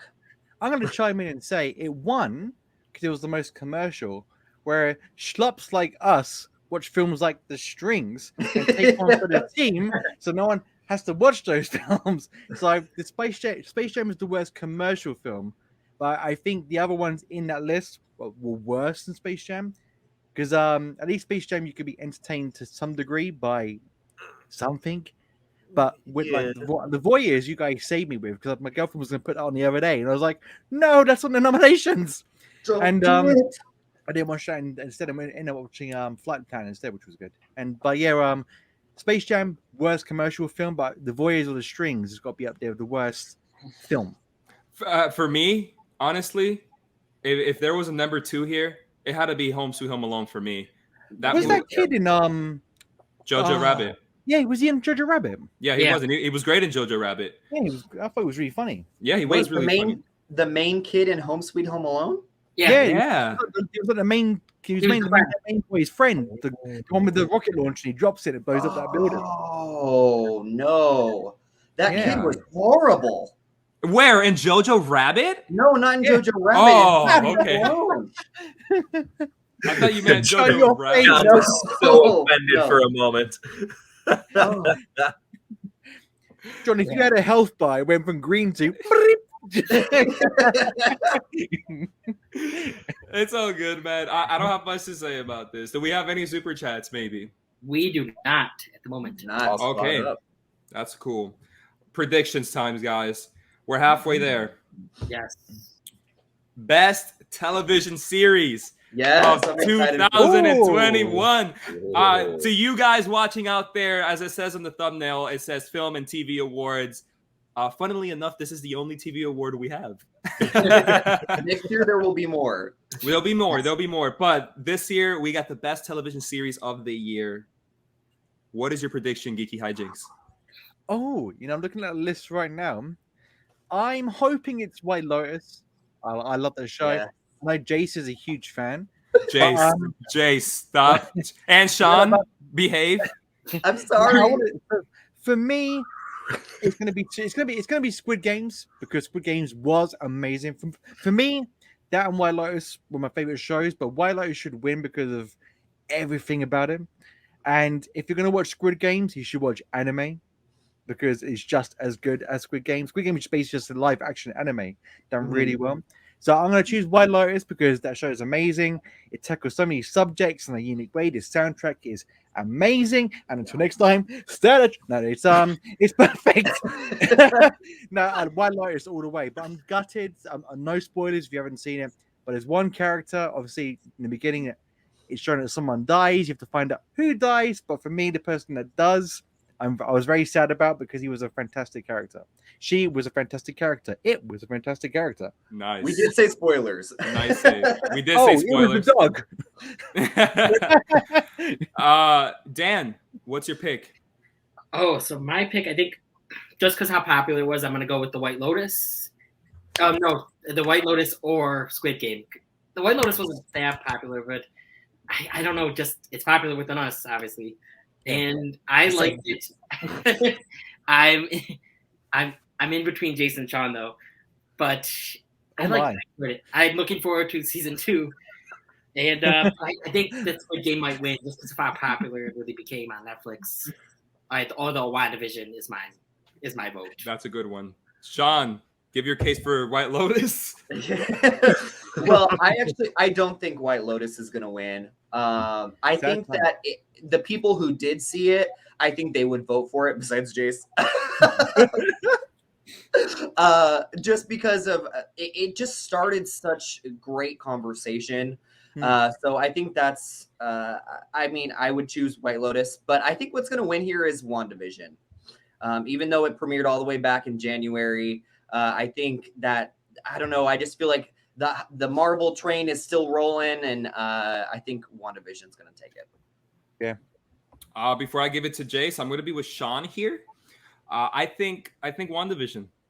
WandaVision was humongous when it came out. Took over the world. Yeah. And I think it's going to take over this category. Yeah. Maybe you, cry WandaVision. Yeah. The inside Marvel fan within me wants to definitely say WandaVision. I think that it was definitely out of all the Disney Plus Marvel shows that came out, I think it really kind of swept everyone up. Maybe it's because it was the first, but it just kind of got everyone swept up in the cool difference that it was. It was very unique. However, because I know that it maybe didn't apply to as many people, I don't want to let the superhero fan side of me take over that. So I would probably give it to Squid Games, actually. And I really like that show, too. But I think because that applied to, dare I say, a wider audience, for lack of better terms, I think that might have a better chance to take the W here. So I'm going to go with Squid Games. Well, guys, presenting the award for Best Television Series of 2021 is Miss Lisa from Lisa Loves. Lisa! Yes. Oh, wait. As you can see, the Cinema Squad loves Lisa. Yes. She's probably having a great time right now watching the award show. As she sent us Gordon's gin and tonic. a whole bunch of pictures of liquor. Yes, Lisa. Let's get into it, guys. Let's go. Come on, the rubber ducky winner's got to be here soon. These flippin' things. Honest to God.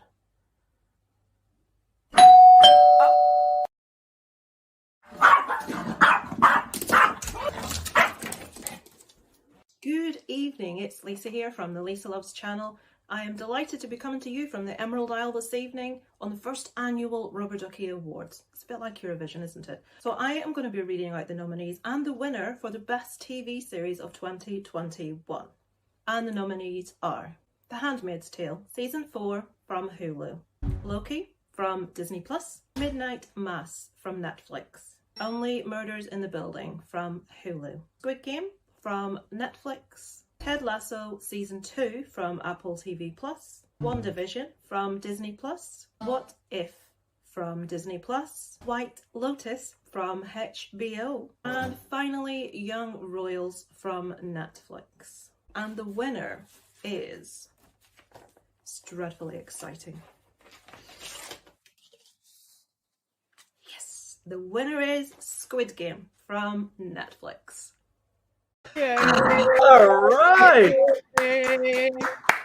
All right. Listen, I'll be honest. I said WandaVision to give it a chance, but my real heart pick was Squid Game.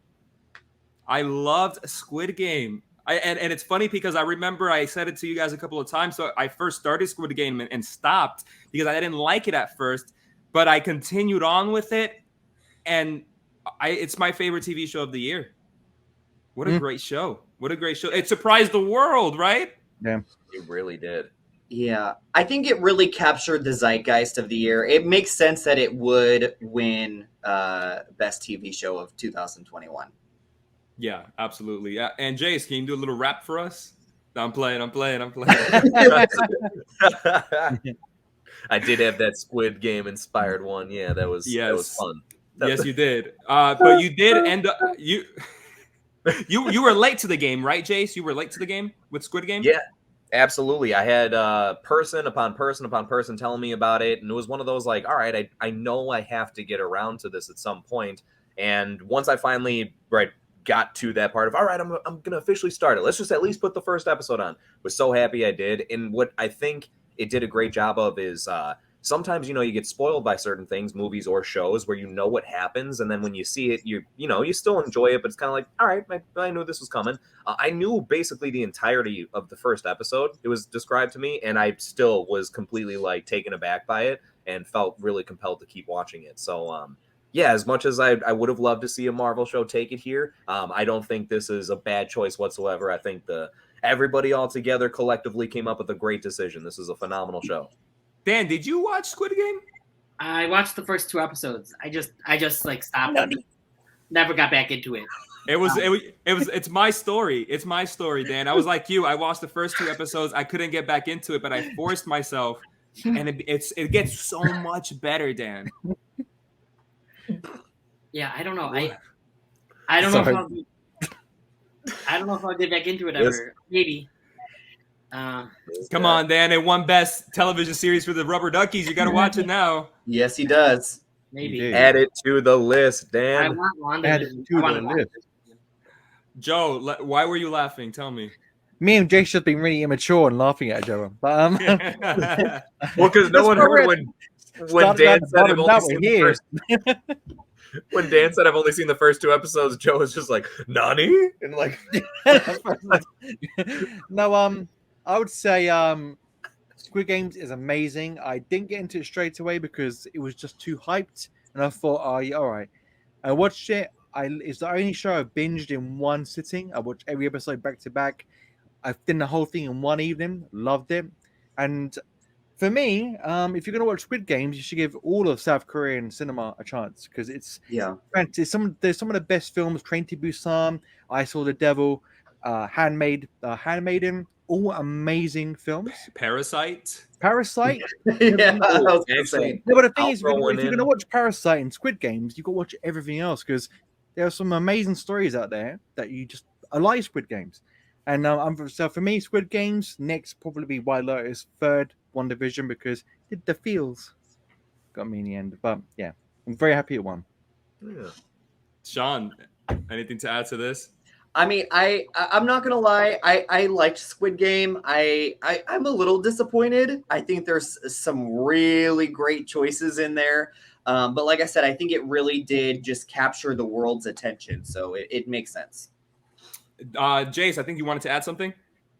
Oh, if you do like, because Joe brought up a really good point about like other shows, movies they've been making. There's actually one that just got released on Netflix not too long ago called The Silent Sea.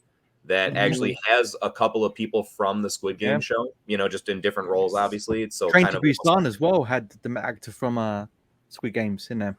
Oh, okay. So I knew that there was a couple that had them in there. But anyway, I would highly recommend checking that one out. And then also Joe brought up about, how it's kind of like an anime brought to life. I think that if anyone was interested in that, Alice in Borderland, it's also like one that flies right up that alley. But anyway, I just wanted to throw those in the mix because they're all good, interesting shows that maybe people didn't know about because of the fact that they're in more of the foreign department that they don't get as much exposure to.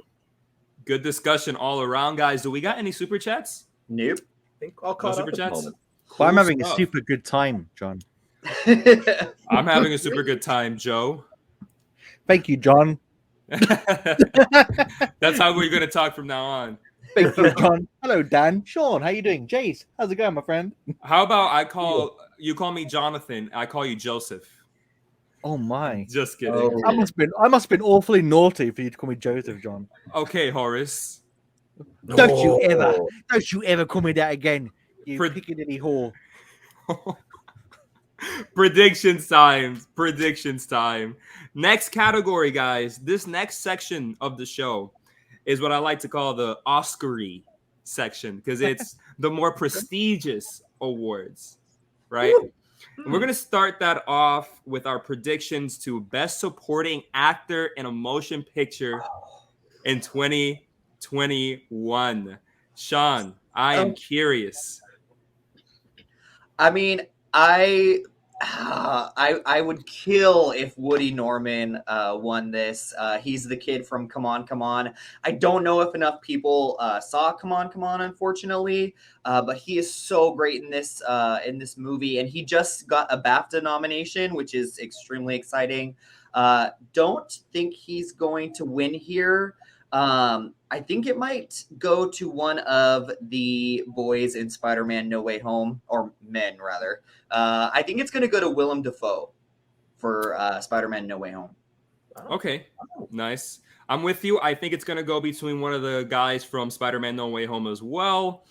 And I'm going to also say Willem Dafoe. I do think Willem Dafoe was, out of the two guys, was the best performance in the movie.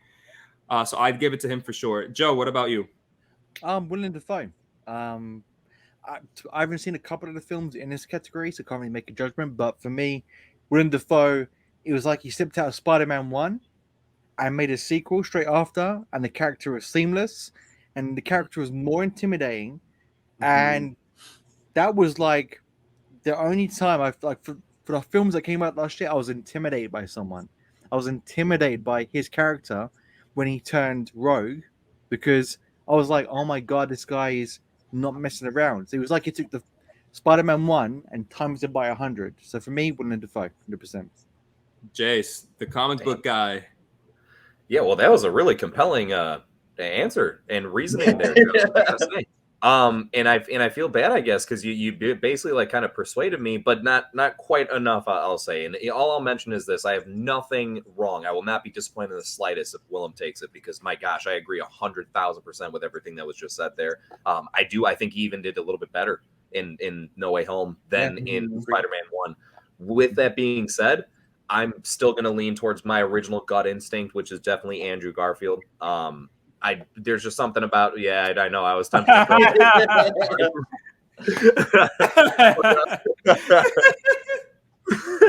I just think that, man, out of all people to come back and that I wouldn't have expected to steal the show and really did it without like taking any spotlight away from Tom. That one moment, man, the moment he catches MJ, that without even saying anything, emotion in his face alone, the performance I thought was fantastic. So I'm at least going to stick to that, being okay with whoever it is, but I'm going to guess Andrew Garfield. Dan, is there any love here for Cody Smith-McPhee in The Power of the Dog? I liked him. I thought he was very good. But no, I think one of the Spider-Man boys are going to win here.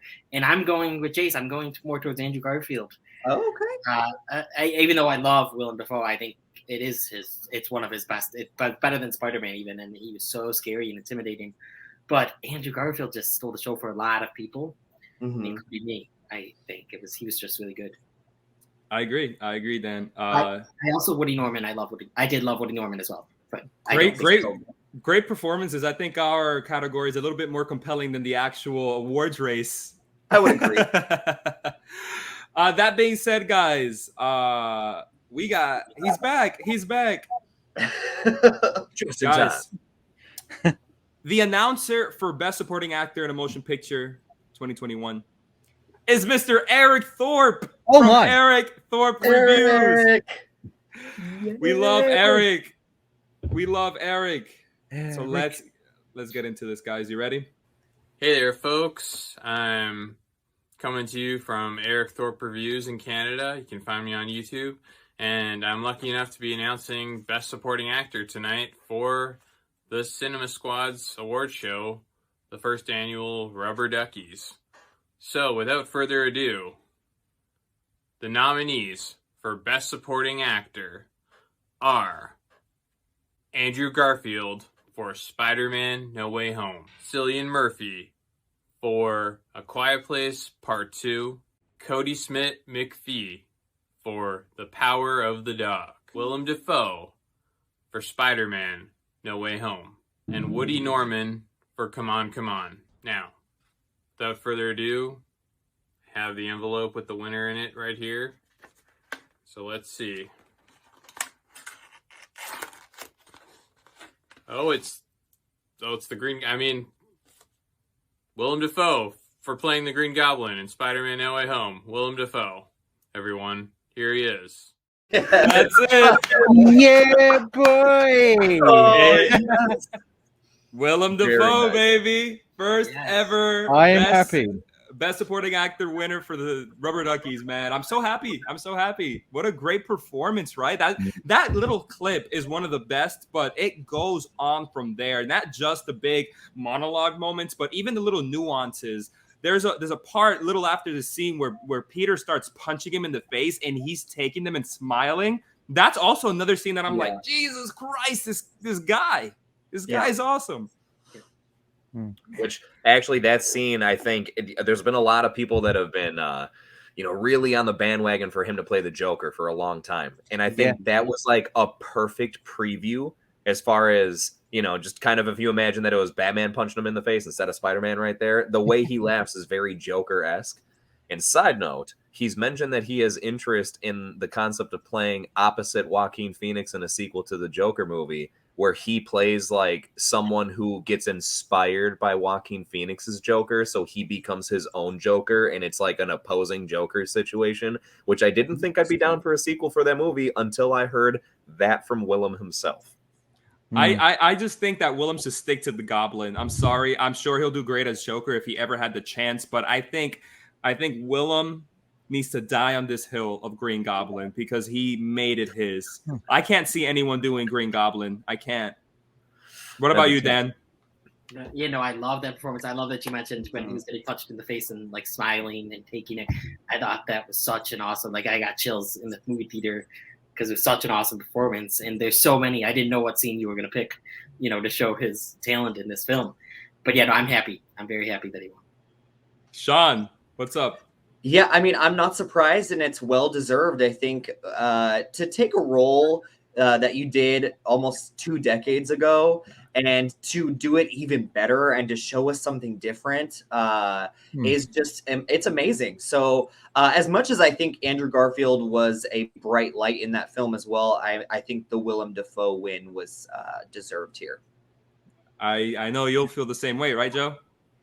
Yeah, like Andrew Garfield probably had the most emotional, impactful moment in the film, but as a overall, Willem Dafoe was the best because, like I said, I was scared of him. That's the sign of a good villain, where you think he could do anything at any time. So for me, Willem Dafoe, like Sean just said, he went from Spider-Man 1, then 2 decades later into this role, and he went over 9,000. Literally, he just took that role and made it his own and then some. So I'm very happy he won. I think we can all agree when we say that this is compared to Spider-Man 1, Willem Dafoe is so much better in No Way Home than he is in Spider-Man 1. So intimidating. So intimidating. And that's saying something because he does phenomenal in the first Spider-Man movie. Even the outfit was good. There was like an homage. It was like a blue, green, gray. I mean, everything was very much like a reimagined Green Goblin, which I really liked. Yeah. Yeah, absolutely. I'm happy. I'm happy with the outcome for sure. Me too. Only if the Oscars would take our lead and nominate Willem Dafoe. That would make it so more exciting. They just hire us to host it. Well, because when it comes down to it, I'll keep this very condensed. But one of the things that they obviously have that awards for is to to accommodate an award because of some very, very stellar acting and a very well done performance. That's all that was. Forget the fact that it's a superhero movie and that he's playing a it was just a very well acted performance. Yeah. And you got to give credit where it's due. You can't snub that for the fact that it's a Spider-Man movie. Yeah. So I'm glad we gave it some love here too. Absolutely. Any super chats, guys? Yes. Oh my, yes. From Lisa Loves. Ooh, Lisa. Sean, read it out for us, Sean. Our dear Lisa Love says, "Hey guys, just wanted to say we're all really enjoying the show and appreciate all the hard work you've all put in. Thank you so much, Lisa." Thank you. And honestly, right back at you, Lisa, and right back at everybody else that we saw the videos for and we're going to see the videos for in the future. You guys put in as much hard work as well. Yes. Thank you so much. Honestly, Yes, thank you guys so much. Any other ones? I just think it's hilarious that Lisa's husband is like gave her money for alcohol and she throws out cash hand over fist willy nilly. So let's get into some predictions, guys. Right? Okay. Yes. We talked about best supporting actor. We got to talk about best supporting actress in a motion picture. Jace, I want to start with you. What's your prediction? Well, it's probably the only one I could fairly speak on, given the fact of how many I've seen of the nominations here. So I'm going to go with Anya Taylor-Joy from Last Night in Soho. Oh, I wow. really had a good time with that movie. I think she did phenomenal in that movie. I was not really expecting that, I guess. I was kind of looking forward to some other people within there who still did a great job. But yeah, she really it was a pleasant surprise. And I guess I was going to say something about the director, but we'll leave that for the category when it gets to the director. But otherwise, yeah, that's going to be my go-to here. Joe, anything good to say about Last Night in Soho? I loved it. One thing to note is that the bar that she works in, I go drinking when I go to London. That's it's so cool. It's a little Irish pub up the road from where the Book of Mormon is performed in London. So I go there all the time. So when I saw it, I was like, I know that place, and I was like, oh yeah, I go drinking there. But for me, like same with Jason, Anya Taylor-Joy, I can't think even like films that aren't great, like New Mutants. She just owns, like The Witch, New Mutants, Last Night in Soho, Emma, watched the other day, which I loved. The Queen's Gambit. Yeah, Queen's Gambit. Loved that. So that was my favorite TV show of last year, Queen's Gambit. She can't do any wrong in my eyes. She's so good, and yet she's kind of underrated, but not. But she should be like held up a little bit more, in my opinion. But yeah, it's going to be Anya Taylor-Joy, 100%. All right. I'm going to tell you guys right now, that's not my pick. I know who your pick is. It is mine too. Ariana DeBose for West Side Story, baby. Oh man, what can I say about her performance in here? I'm gonna say straight up, because West Side Story is so fresh and still in theaters, we weren't able to get the best clip of her acting ability in the film. Yet, if I could, I think you will all change your mind. She was so good in West Side Story. What do you have to add on to that, Sean? So I was not as keen on West Side Story as a lot of you guys. I think it's a really good film, but if I can say one thing about that damn movie, it's that Ariana DeBose stole it. And she has to get my prediction here. Nice. What about you, Dan? Dan, come on, Dan. Come on, Dan. Yes, Ariana DeBose. 100%. I love West Side Story. And I loved her in it. And there's a scene when she catches our two lovebirds together after something just happened, and you could just see it in her face. She didn't say her go from right to anger, and it was so good. Oh, so good. Even I'm not even gonna get into it. I was gonna say even the ending scene.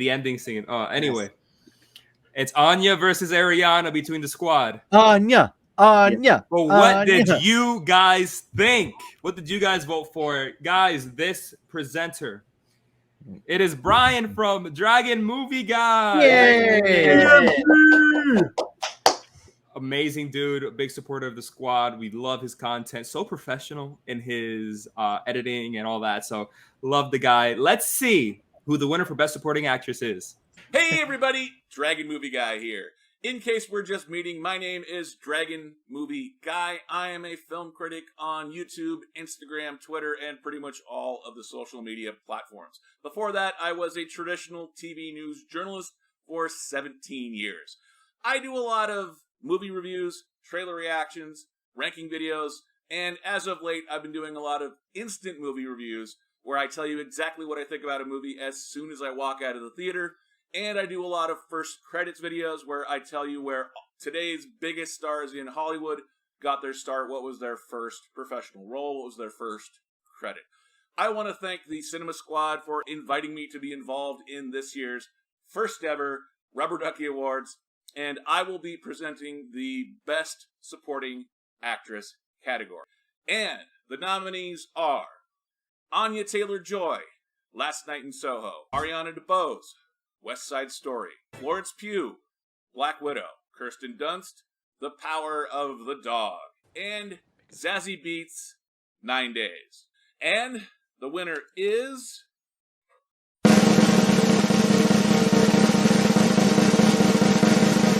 Ariana DeBose, West Side Story. Congratulations to the winner, Ariana DeBose, and thank you again for including me in this year's Rubber Ducky Award. That's it. We got it. Let's fist bump the top three. Top three. Come on. I'm so shocked, but so happy. Ariana DeBose, you guys got to see West Side Story because all our viewers, all our voters saw it, and the majority of them agreed. Ariana DeBose was the best supporting actress in a film last year, and it's so true. Oh man, I don't know what else to say that we haven't said already, but it's so just that ending for me. Yeah. I was a little worried for her just because I don't know how many people saw the film because it kind of bombed at the box office. So I'm really happy that that she came out on top. Absolutely.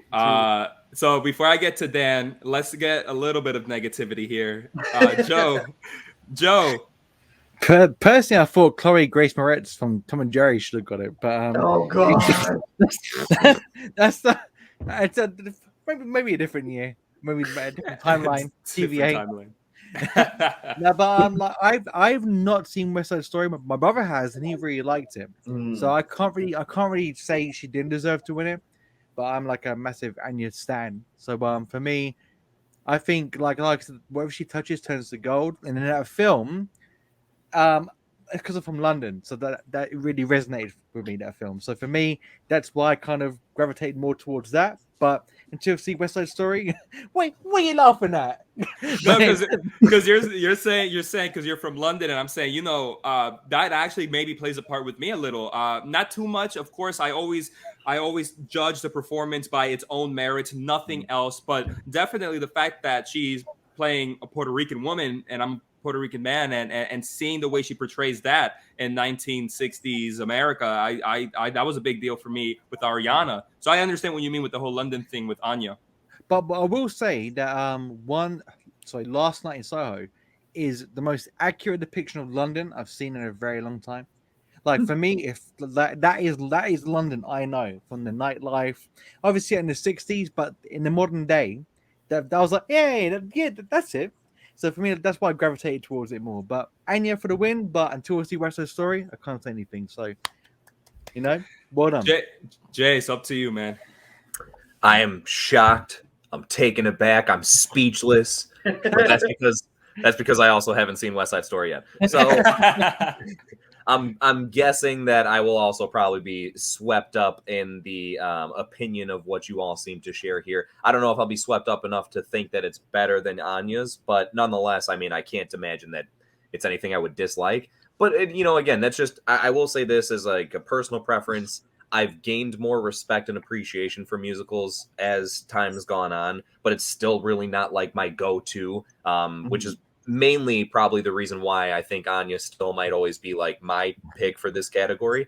But hey, a lot of respect. I'm really happy, if anything, that this new West Side Story was not a flop. I'm like beyond pleased, even though I haven't seen either, to be honest with you. I'm really pleased that this seems to be doing just as well and, like not just completely tarnishing the name of West Side Story. So it's definitely not a flop between audiences and critics, but financially it is a flop. Yeah. Yeah. No one saw it. No one's watching it. Yeah. But I want to end it with some positivity with Dan. Dan, I know we both love West Side Story. I know when we both saw West Side Story, we were just gushing over our mutual admiration for the film. What do you think? I'm so happy. I was like so in shock though, but I honestly thought for a second it was going to go to Florence Pugh just because it was the comic book movie. Yeah. And I'm glad that it didn't. I'm surprised though still because like you said, it was a flop financially. Unfortunately, I wanted everyone to see it, but Yeah. no, I love it. I'm so happy she won this, and I hope she gets more recognition in the future and some really good roles. I agree. Do we have any super chats, guys? We just got one from Eric. Yeah, we just got Eric. Sean, you got this. Okay, Eric Thorpe, what does he have to say about No Time to Die? No Time to Die and The Suicide Squad and Zack Snyder's Justice League were my faves, but West Side Story I feel like was objectively the best movie of the year, putting my bias aside. Appreciate that. Oh, Wow. Eric. Yeah. Wow. Marry me. Prizes tonight. I, as somebody who still hasn't done his top 10 of the year, I may or may not agree with that statement, Eric. Oh, nice. James Bond sucks. Oh, come on, man. No. Any other super chats, guys?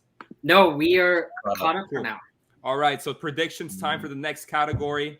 Now, this is going to be a category that doesn't have any clips, only because it's pretty hard to get clips for best screenplay of the year.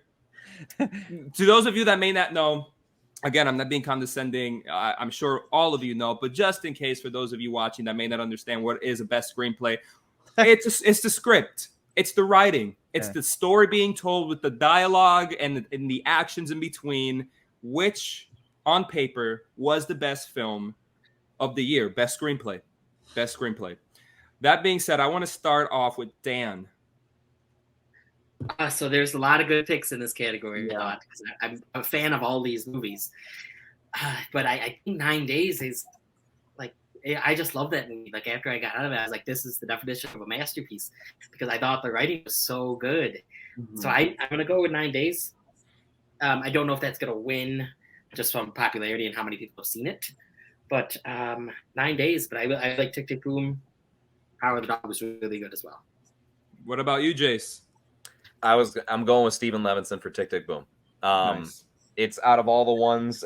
I also haven't seen a few of the others on there, so I don't want to hold that against them. But I was really taken aback. Was literally just mentioning how I'm not the biggest fan of musicals, but Tick Tick Boom is a perfect example of one that started to shift my opinion in the other way. I love that movie. Great performances, and that I think boils down to the fact that it started off with some really good dialogue to point them in that direction.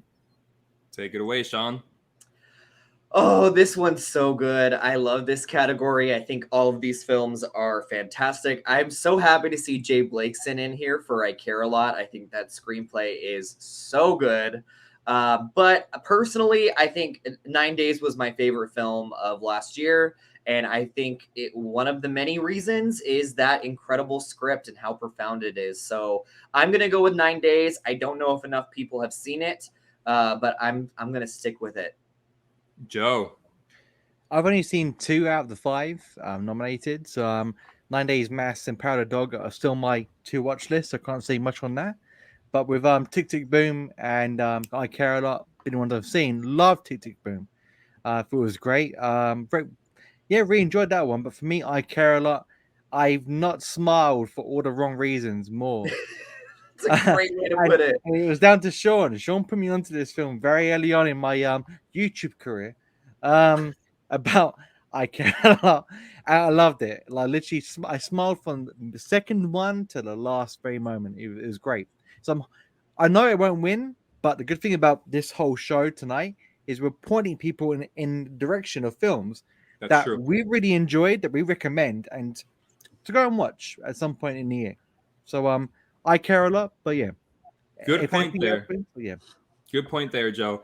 This is one of my favorite categories of the night. I think these are some of the best films that came out last year and some of the best writing. 9 Days, when it comes to writing, I agree with Dan and Sean. It's exceptional. But for me, I think, I'm sorry to say it like this, but by leaps and bounds, I think The Power of the Dog, the writing in that movie, I think is so much grander. Jane Campion for the win here. Jane Campion for the win here is my prediction. What a great year, though. To be honest, like to have these 5 in 1 year is amazing. Yeah, absolutely. Now, our presenter for best screenplay comes from Movie Files. This is Elliot, guys, from Movie Files. He will be presenting the award for Best Screenplay for a Motion Elliot. Picture in 2021. Let's get into it. What is going on to everyone out there? What an honor it is to be a part of the very first annual Rubber Ducky Awards. So happy to be here with you all. My name is Elliot. I am on the YouTube platform under the name of Movie Files, where I cover a lot of the movies that happen to be nominated tonight. And also I cover TV shows, and we have live discussions and so much more. So check me out on the YouTubes at Movie Files. But I am just beyond excited and honored to be giving you all the nominations for Best Screenplay. And the nominations are Edison Oda, 9 Days, Fran Kurtz, Mass, Jay Blakeson, I Care a Lot, Jane Campion, The Power of the Dog, Stephen Livingston, Tick Tick Boom. All right, so what a bunch of great nominations, and I'm so excited to be giving you all the winner here. You know, it's 2020, so I got to wait for a text message for the winner to come in, so anticipation.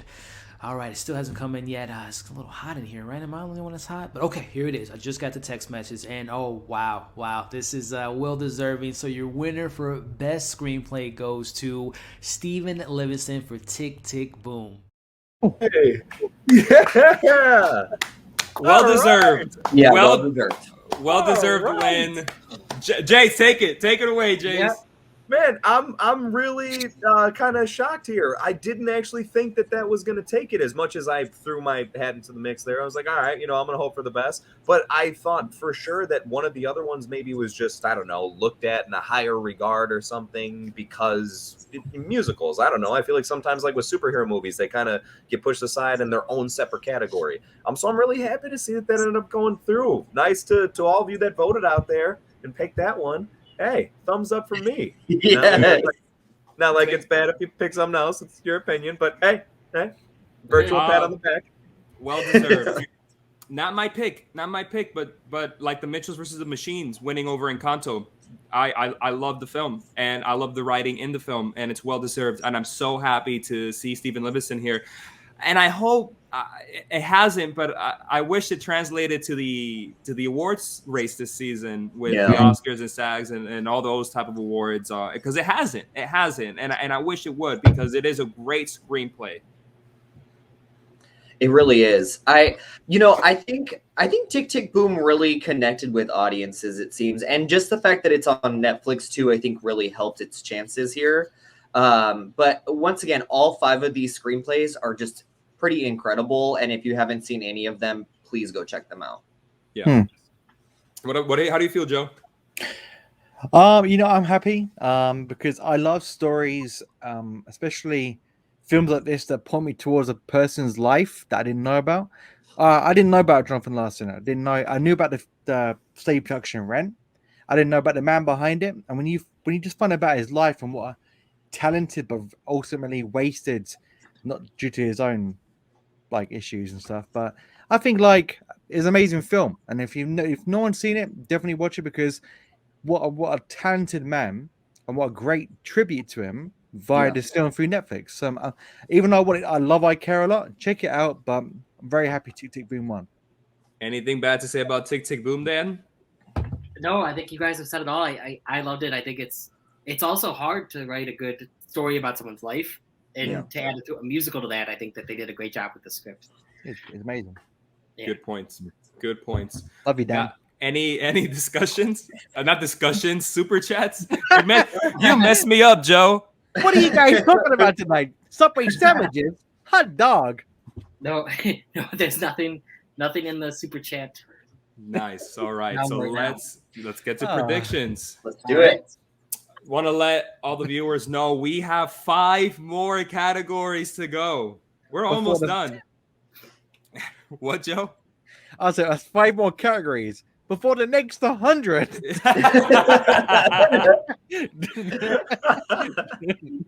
We got 5 more categories to go. The next one, our predictions are on Best Leading Actress. Ooh. Leading Actress. Let's start with Dan. So there's a lot of good ones in this category. All these categories just have a lot of good things. So I think my personal pick would be Kristen Stewart as Spencer. I thought she did amazing in that. I don't know if she'll win here because I haven't heard many people have seen Spencer. I know. To be honest. Yeah. Jodie Comer, I love in anything. She was amazing in the last duel, I thought. So I kind of am hoping she'll win this, but it might be Thomas and Mackenzie for last night. So really all these. Ooh, all I'd love to have Thomas and Mackenzie up there. I think she'd be my pick. I think Thomas and Mackenzie in Last Night in Soho would be my pick. I adore her in that film. I think the fact that she was able to, if not be on par, outshine Anya Taylor-Joy in that movie was nuts to me. The little girl from Jojo Rabbit, ladies and gentlemen. Isn't that something to think about? What do you think, Joe? But I'd say it's ironic that you got two actors from Jojo Rabbit. One's in like a good film, one's in the worst film. I would say though, like, what an incredible cast! Like I've got it up on my screen right now because I couldn't remember more. But for me, it's a hard one because obviously Christian Stewart, I think, is amazing. I've not seen Spencer, but as a Brit, we love Diana. So I've got like got to choose there. But for me, out of the lot, I'll probably say, you know what, I'm gonna out of the films I've seen, I'll probably say Rosamund Pike, just because I think I Care a Lot is such a good film, and that actress, you can't hate her, but you can hate her, but you can't hate her because how good she acts for making you want to hate her. Do you know what I mean? So it's like Rosamund Pike, amazing actress, and I'm going to choose her. She won't win, but I Care a Lot. Again, me and Sean probably agree. Watch it because you'll have the best evening of all time for the wrong reason. What about Jace? I'm going with Thomas and Mackenzie. Oh, yes. Okay, it's because I think I agree with John that she was very much on par with Anya Taylor-Joy's performance, and they're like, how do I put it? It was almost presented in a way, right, where she was mirroring what was being seen in the past. But it was cool because they were like along the same journey, and at no point did they ever really take the spotlight away from each other. You just kind of nicely transition back and forth from both. Because of that, I don't know, I really liked it. I didn't see The Last Duel, so I'm guessing maybe if I saw that, perhaps I'd throw Jodie into the mix here. But yeah, to be fair, as of right now, I'd stick with Last Night in Soho. Let's Mackenzie. go. Sean, spit some knowledge on us, man. Oh, Lord. Okay, I completely disagree with you guys on Thomas and Mackenzie. I think that she is, like, she's here, and all of these other actresses are way up. What? And that's not just because I think, I mean, I was not the biggest fan of Last Night in Soho. I thought it was okay. I just don't think the performance is all that great. So I don't see what you guys are seeing. If I were to, sorry to throw out a hot take there, but I would definitely go with Rosamund Pike. I think she's the definition of chewing the scenery in I Care a Lot. She's so damn good. And like Joe said, like, you just love to hate her. But I think that Kristen Stewart is also very well deserved here, and I think she's probably going to win. Real quick before we get there, I may agree with Dan here about not many people seeing Spencer. It's true. Fair enough. And I think that may play a factor into this. Do you think that's also why she's kind of like getting, like, she's not really talked about for the Oscars anymore too? A factor. Definitely a factor. Guys, the announcer for this category, it is Sarah from Smells Like Teen Angst. Sarah. She's so cool, man. Right? If there's like a word that I can explain Sarah is like cool. Like Sarah's I just completely agree. Cool. She's tight, right? Guys, let's get into the nominations. But first, let me take out this damn banner I keep forgetting about. Bruce. Damn it, Bruce. Let's get into it, guys. Hello, everyone, and thank you so much for having me here for the first annual Rubber Duckies. My name is Sarah, and I am here representing Smells Like Teen Angst. Yes, you heard that right. We are a channel of reviews and after shows and everything young adult and angsty. Make sure you come check us out. Until then, I am here to present the award for Best Leading Actress. And the nominees are Jodie Comer, The Last Duel, Kristen Stewart, Spencer, Rebecca Hall, The Night House, Rosamund Pike, I Care a Lot, Thomasin McKenzie, Last Night in Soho. And the winner is Kristen Stewart in Spencer. Guys, I voted for her. Also, Edward, are you just like so proud of her? She's done so much. Bella, Edward, Spencer, Diana, the Batman. Congratulations, Kristen Stewart. We love you. It smells like teen angst. Yes.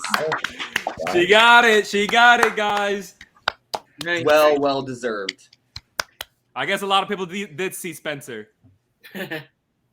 I mean, I think that even if they didn't see Spencer, they've seen clips from the trailer or whatnot. Like, I think it's just a transformative performance. Can I just say, though, like, watching all of those clips just kind of gave me goosebumps at how good all of these actors Yeah. Same. Even Thomasin McKenzie. Oh, if only I could have shown you all Sean's reaction as Thomasin was playing. Yeah. How amazing all of them were. He's literally sitting there just, oh.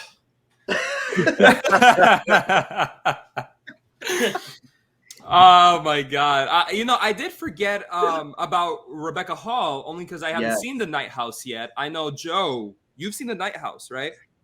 Oh no, I've seen The Night House, and you need to watch it twice because if you go in expecting the scariest film you've ever seen, you're gonna hate it. But like the Babadook, if you go in expecting a metaphor for something else, you're gonna love it. So I think Rebecca Hall did amazing in that film. Yeah. So the first time around, I hated it. But then when I watched it, I understood what the film was trying to do. And I know what we said earlier about you shouldn't have to watch a film twice, but this one, because you're meant to watch it twice. Like Shutter Island. You're like, oh, okay. I can see what's going on here. But for me, it's like Sean said, all his performance, the little clips he's showing, I was like, wow. Spencer I've not seen, but god damn, she does a good job of like being Diana, because for us, like in England, like Diana is like perfection, and very sad watching that scene because she was such a pure soul, and like Kristen Stewart done a so What can I say? Well, I think I've got no words because I've not seen one clip from Spencer apart from that, and I was just blown away how accurately she got her. So really, I need to watch her film straight away. But yeah, she done a really justice, done really well. Sean, do you think the Rubber Ducky win will push Kristen Stewart onto the Oscars? I think all the Oscar pundits are watching right now, and they are gonna put Kristen Stewart in. Oh my. Dan, how do you feel? I know you were someone that was very vocal about how you would watch Spencer and forget it was Stewart. Yes, she looked just like her. And then even when I was doing my review, I was trying to find pictures of her as Spencer, and I was like, is that Diana or is that Kristen Stewart? It was. I'm so happy she won because I really think she gave one of the best performances of the year. Mm-hmm. I do have to say Rebecca Hall, though, she was good. I don't know. I thought The Night House was really scary. I jumped at least 3 times. Mm-hmm. I saw it in theaters. But 3 times? Wow. That's good for a horror movie. I don't know. I'm playing. Jace, did you get your 2 cents in? Did not, but I also don't have much to give in this particular regard, only because I haven't seen Spencer. But I am happy to see that she's getting some recognition for it, given the fact that, like you guys were mentioning, it seems like she's kind of been snubbed by some of the other award shows. Yeah. So if anything, you've got a rubber ducky. You can walk away knowing that you've got that. And I am also just having it sink in more and more about the comment of if this making some sort of an impact on the Oscars decisions. My gosh, if we're actually watching and paying attention to us enough to the point where they're like, maybe we should actually be listening to these guys. That would be awesome. Probably not. It would. God.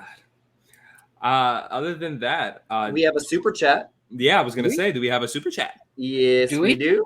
Cool.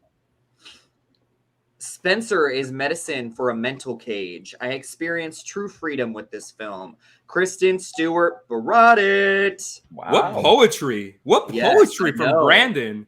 Yeah. Seriously. And it's true. I think she totally brought it. The irony being that she wasn't free. Yes, exactly. Yeah. Joe, you gotta watch Spencer. No, I need to watch it. Like when she passed away in '97, like for almost half a year, that's all we did during like assemblies, which I don't know what you call in America, but like when all the years get together and stuff, and that's all we spoke about was Diana's death, and yeah. So this film I want to check out, but from that little clip I saw, I was like, wow, like spot on. Yep. Any other super chats? Yep. No. Predictions time. 4 more to go, guys. Hey, what's next? Best leading actor Oh. in a motion picture. Oh. Sean, you reacted first, so you go first. Thank God. Oh, this is such a good category. Oh yeah. I don't know. It's this one's really hard for me. I love Simon Rex in Red Rocket.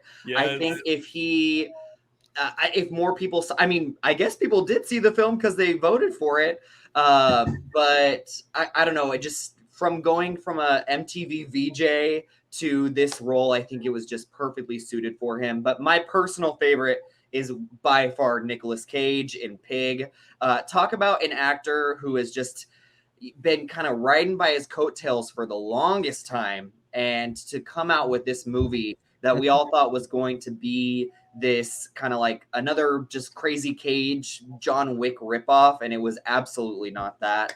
And he brought it. So I'm going for Nicolas Cage for my personal pick and for who I think is going to win. Joe. Yeah, I'm with Sean here. It's like not like for me, Nicolas Cage performance like Rebecca Hall's in Lighthouse. Those going and thinking, oh, it's like John Wick with his dog. It's when I watched this film, I was so surprised because the acting, Nicolas Cage, like I've go from Willy's Wonderland to Pig, but with Pig, those last 5 minutes make the whole movie for me. And that's not to say like, oh, the whole film's a drag until the last film. It's no. Those last 5 minutes explain everything you've watched and put it into context. And Nicolas Cage is, for me, one of my favorite actors because he just doesn't care. You know what I mean? He does what he wants to do. True. Which is kind of like what us 5 do on YouTube. Like, we just do what we want because it makes us happy. Nicolas Cage is the same. I loved Pig. I hope he wins. And also because he's bankrupt.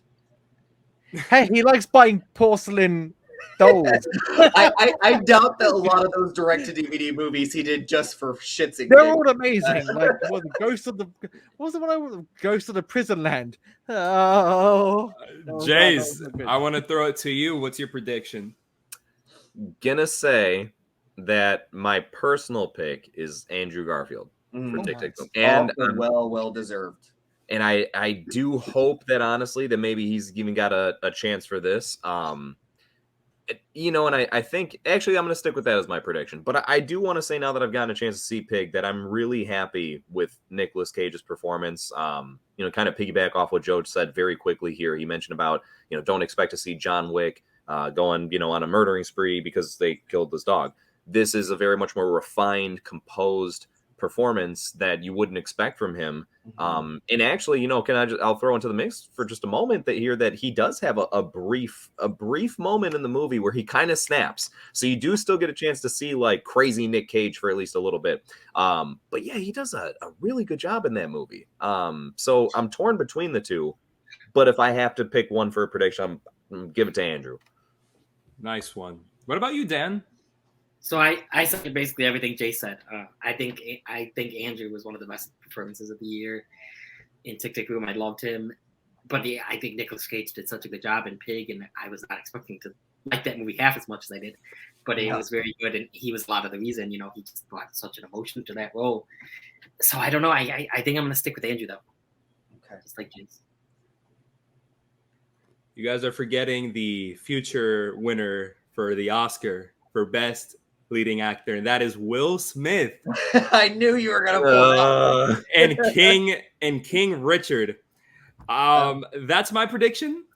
Will Smith and King Richard is, I think, his second best role in his entire career. Performance, yeah, second best, second or third. But he brings it here. He brings it here, and in the moments where he brings it, tugs on your heartstrings, man. What a performance! He plays Richard Williams, and he brings it. He brings it. You can see he really studied the character. When you see the character, not the real character, the real person. When you see the real person, it's like Will Smith really looks like him and talks like him. It's nuts. But guys, the presenter for Best Leading Actor is our friend from across the pond, Luke Hearfield, guys. Luke, yes. He's going to be announcing Best Leading Actor, and while our resident geeky hijinks may not be on screen, we will still play it either way. So, here are the nominees.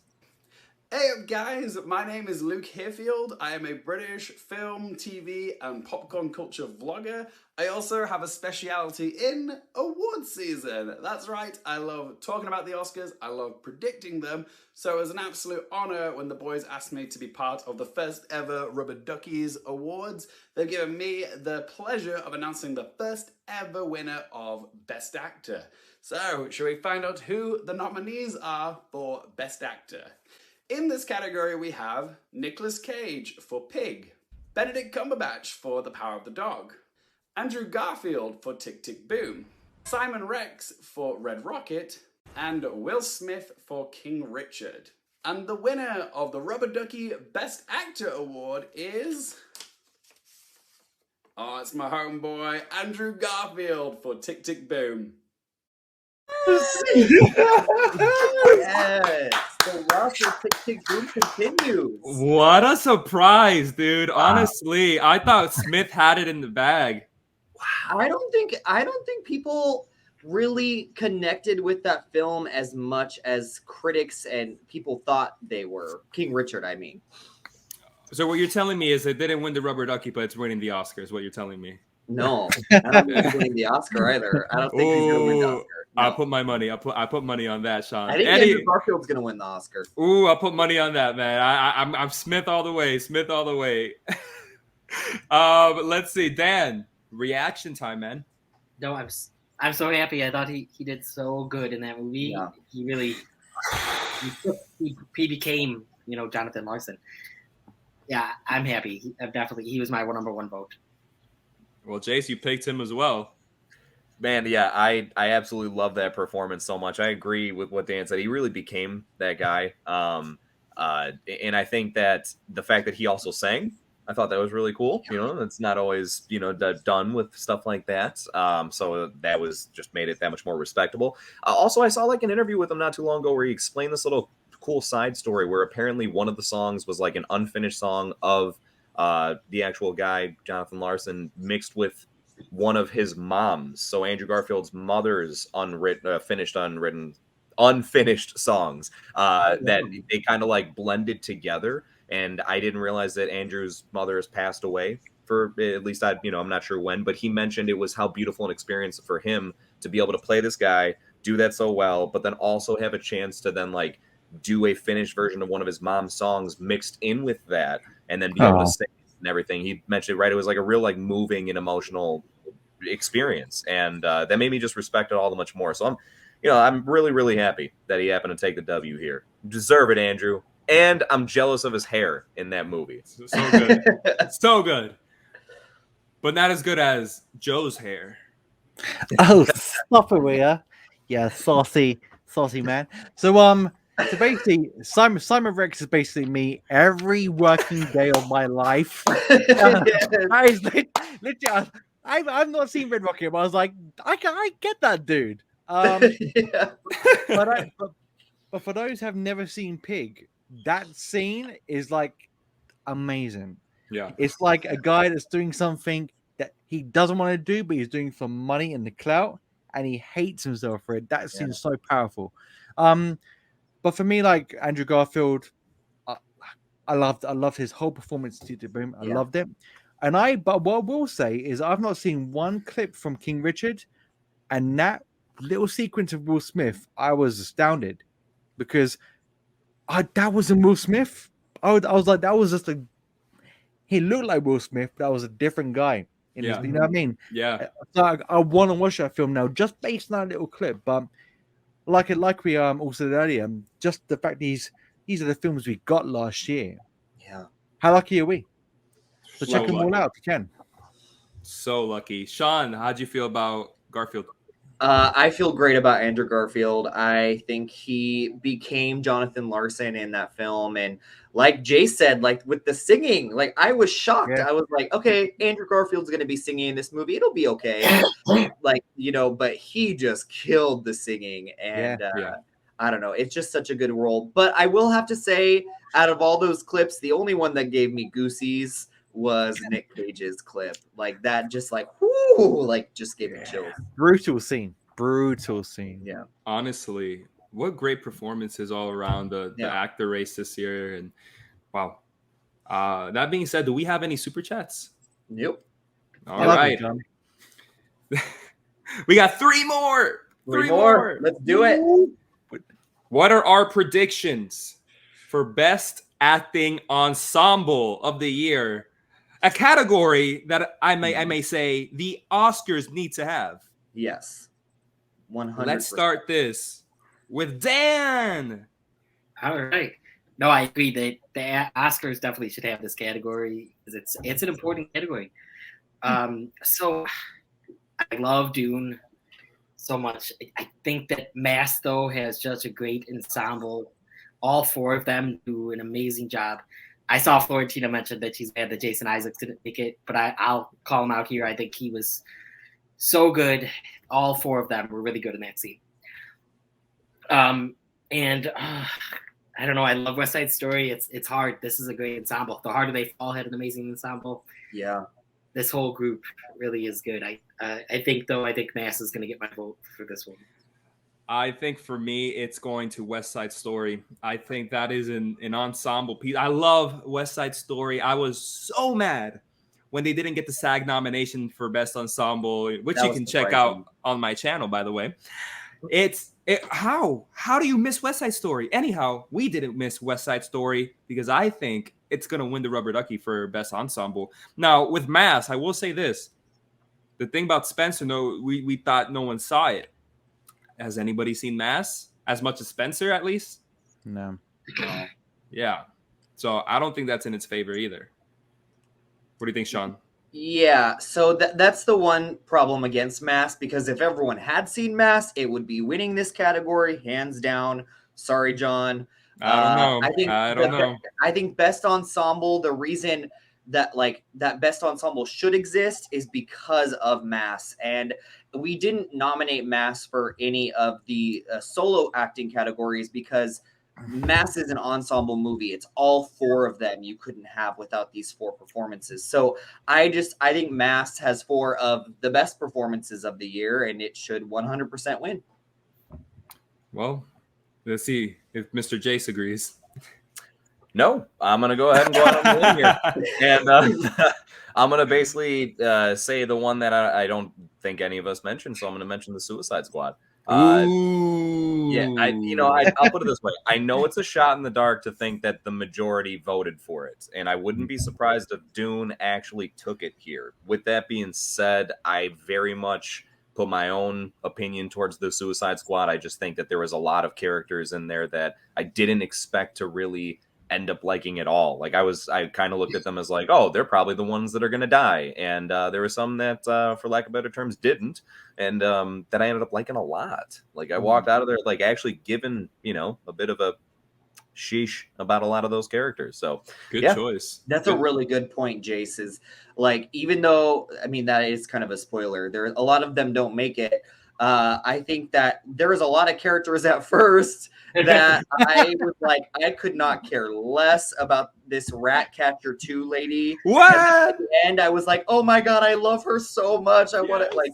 So there's a lot of characters like that in the Suicide Squad. What's your pick, Joe? With the time they had, Tom and Jerry killed it. God dang it, man. I'm gonna Dune.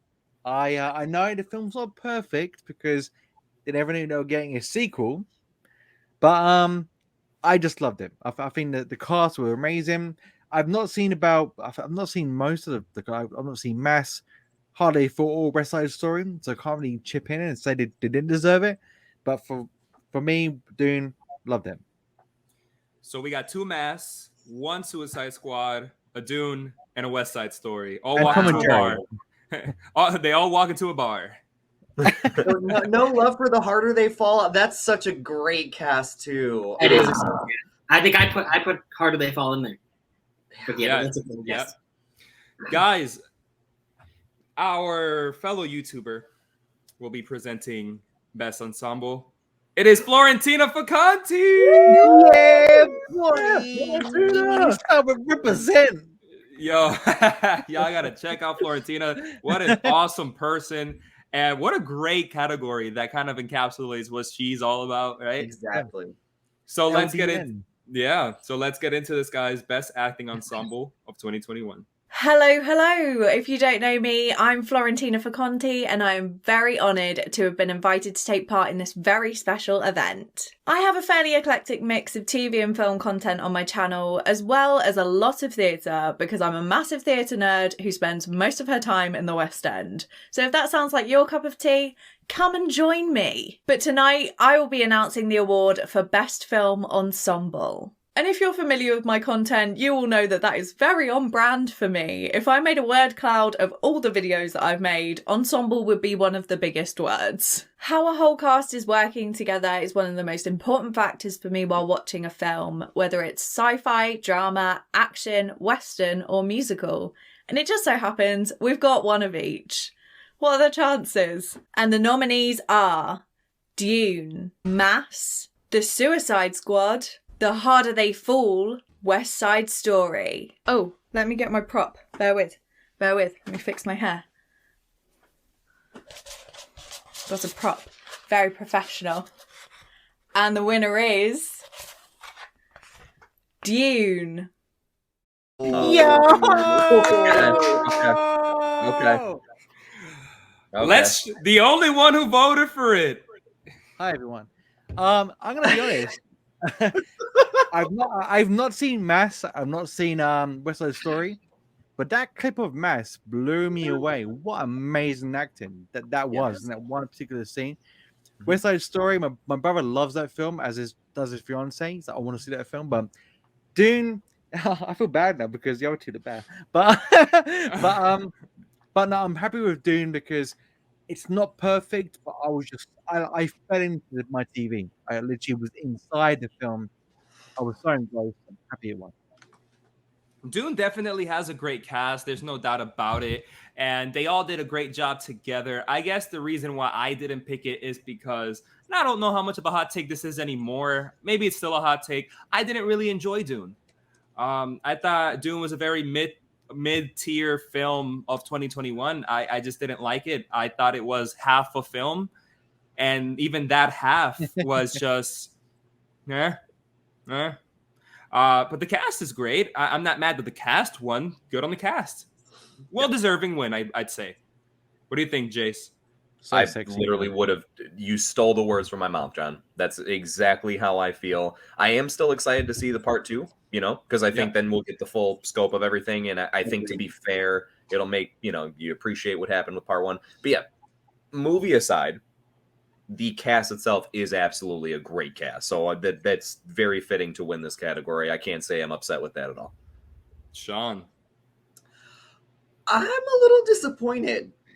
What? I just think out of all 5 of those casts, it might be the most stacked cast of the most A-listers.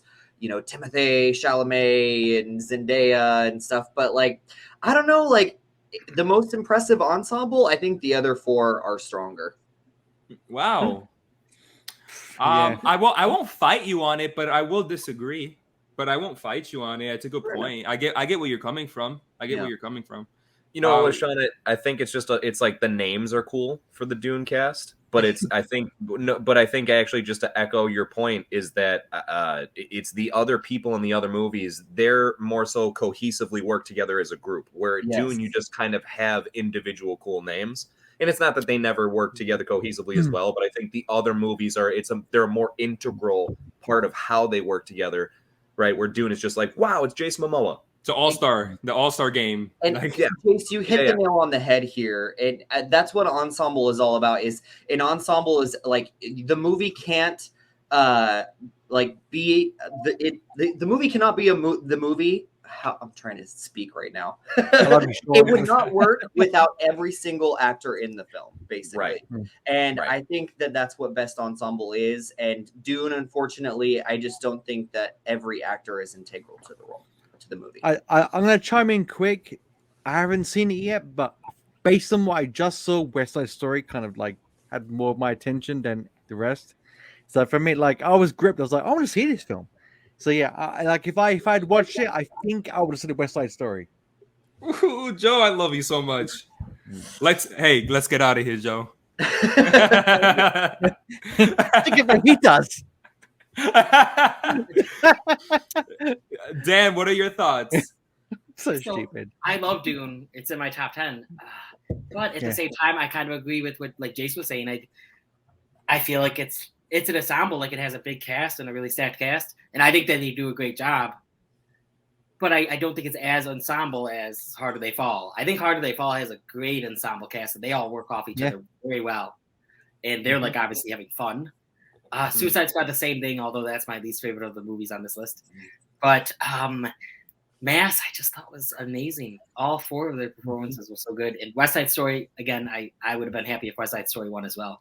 Because like Mike Fast, Rachel Zegler, and Ariana DeBois yes, were so good.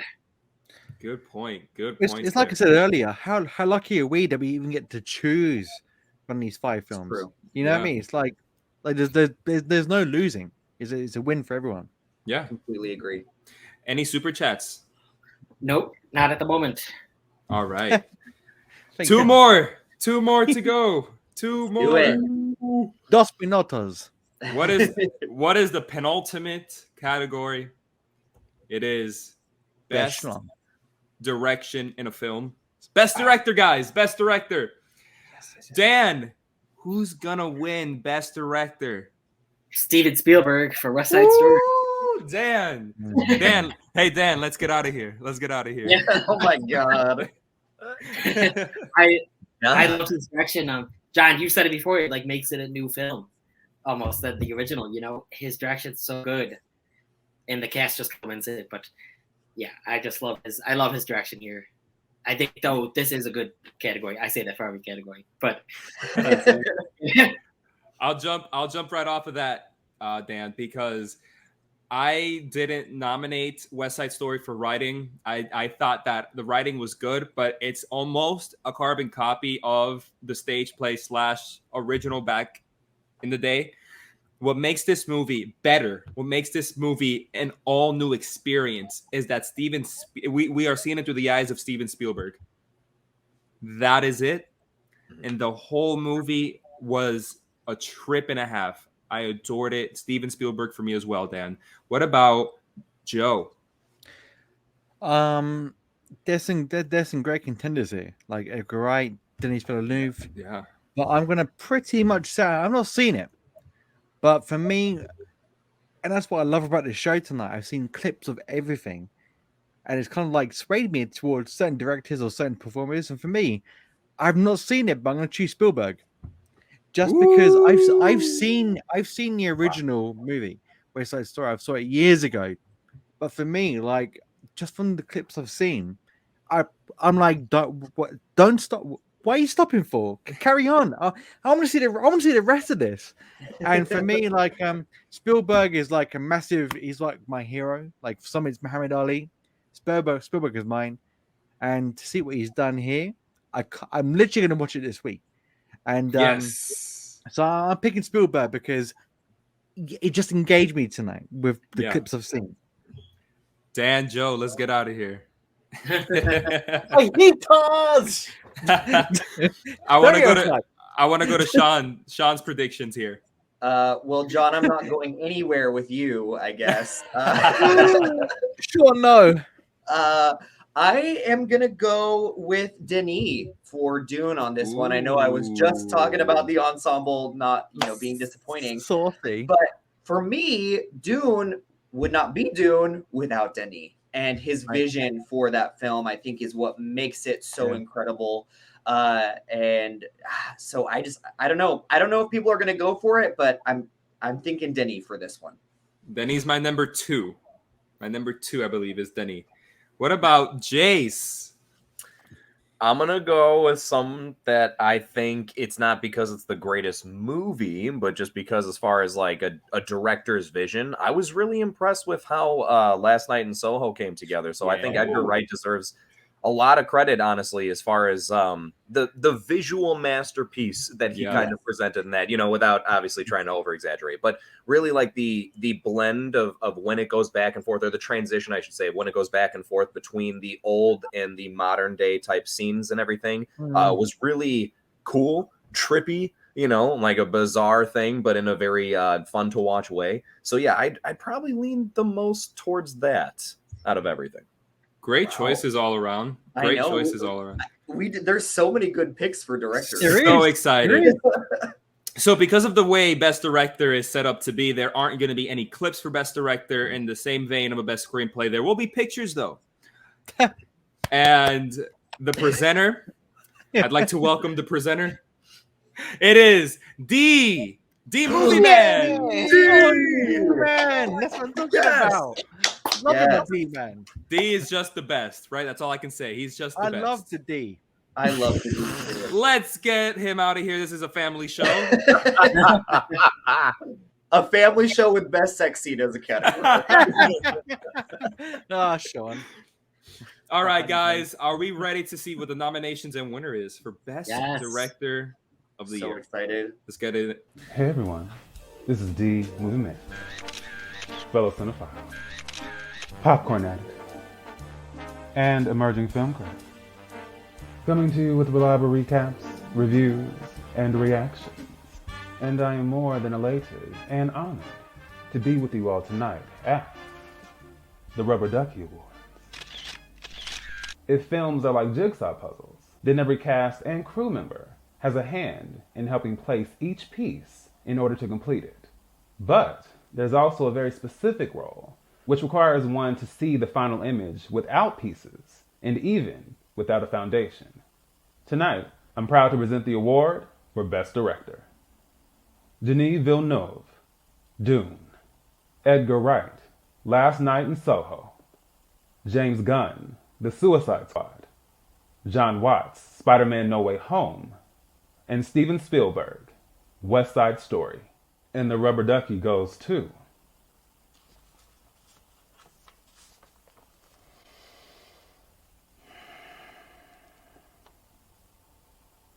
Well, quack, quack. Denis Villeneuve, Dune.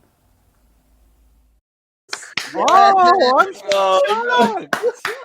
Wow. Sean, man. You got it, Sean. Yes. Say your speech. Say your speech. Say your speech. What else is there to say about Dune? Like, it's just Denis is a visionary director, and I think that movie could have gone wrong in so many ways. And even though it's not in my top 10 of the year, I think what he brought to that film, the artistry, is just I don't know. I'm just so excited. And like I said, I mean, all of them are deserving, but I think Denis' vision is what took the award home for him today. Yeah, I'm not too mad. Like I said, I believe Denis was my number 2. That film wouldn't have happened without him. Just everything put together. We talked about it a little in the Off to the Races series, how Dune may be getting all these technical achievements, and that wouldn't happen without the direction that it was under, which was Villeneuve's direction. So deserved win. Appreciate it, honestly. What about you, Dan? Yeah, Villeneuve was my second as well, because I mean I love Dune. It is in my top 10, like I said. It's and the direction just in there, the visuals are some of the best visuals I've seen in a while. To be honest, I was really in awe of a lot of the visuals and his directing style. And I don't think it would have been what it was without him directing the movie. It was definitely his image, and I really enjoyed it. Jace. I'm too caught up in D's epic head turn. Yeah, I know. Can we talk about how fly D looked? Like super. Just when you thought he couldn't get any cooler from the Halloween stream with that that clip he sent in, he stepped it up. I really don't have much to add on top of what you guys have already mentioned here for Denis. You know, as much as I may have mixed emotions on the film as a whole, I think the actual like directorial vision that he brought to the table was impressive, to say the least. So, well deserved as well. You know, I'd agree with that sentiment. Joe. Yeah, I'm really happy you won. As we all know from making the intro to tonight's show, just you have more of an appreciation for someone's work, and for what he done on the scale he done it in. Like, very happy you won, because like Sean was saying, if in the hands of anyone else, I doubt it would have been done anywhere near as well, because that film, like, I personally love films like that, because the law's confusing, but you get sucked into it so much that until the credits start to roll, that you realize you've watched a film. Yes. Because Dune is an experience. It's not a movie. It's literally and whether you like it or not, down to you. But for me, as soon as the film finished, I was like, no, I want more. More, please. So yeah, I'm very happy you won. Good points all around. Any super chats? For the win. No. Yes. Is there? Oh yes, we have one. Yes. Super chat. Super chat. Oh. Nick Villeneuve. I went for Villeneuve's everywhere. Yes. Absolutely. Yes. That's awesome. Nick, are you related to Denis Villeneuve? I know. It's just like Among Us. Very sus. But Nick, thank you very much. Thank you very much for that super chat. Yes, thank you. Awesome. That's it. It's one more. This is the big one. This is what we all waited 3 hours for this, because this is the biggest award of the night, the biggest award of the year. Anti-shot. Ladies and gentlemen, best motion picture of 2021. Ooh. We're going to start with our predictions. We're going to start with my co-host, Sean. What will win best motion picture for 2021? This one's hard, but I personally, 9 Days in Mass were my number 1 and number 2 films of the year. I think those films are just on a whole nother level. But out of these 10, I think those are probably the 2 that people have not seen, unfortunately. So I'm going to go with West Side Story or Spider-Man No Way Home, just because those are 2 big movies that I feel like people loved this last year. Okay. Not a bad choice.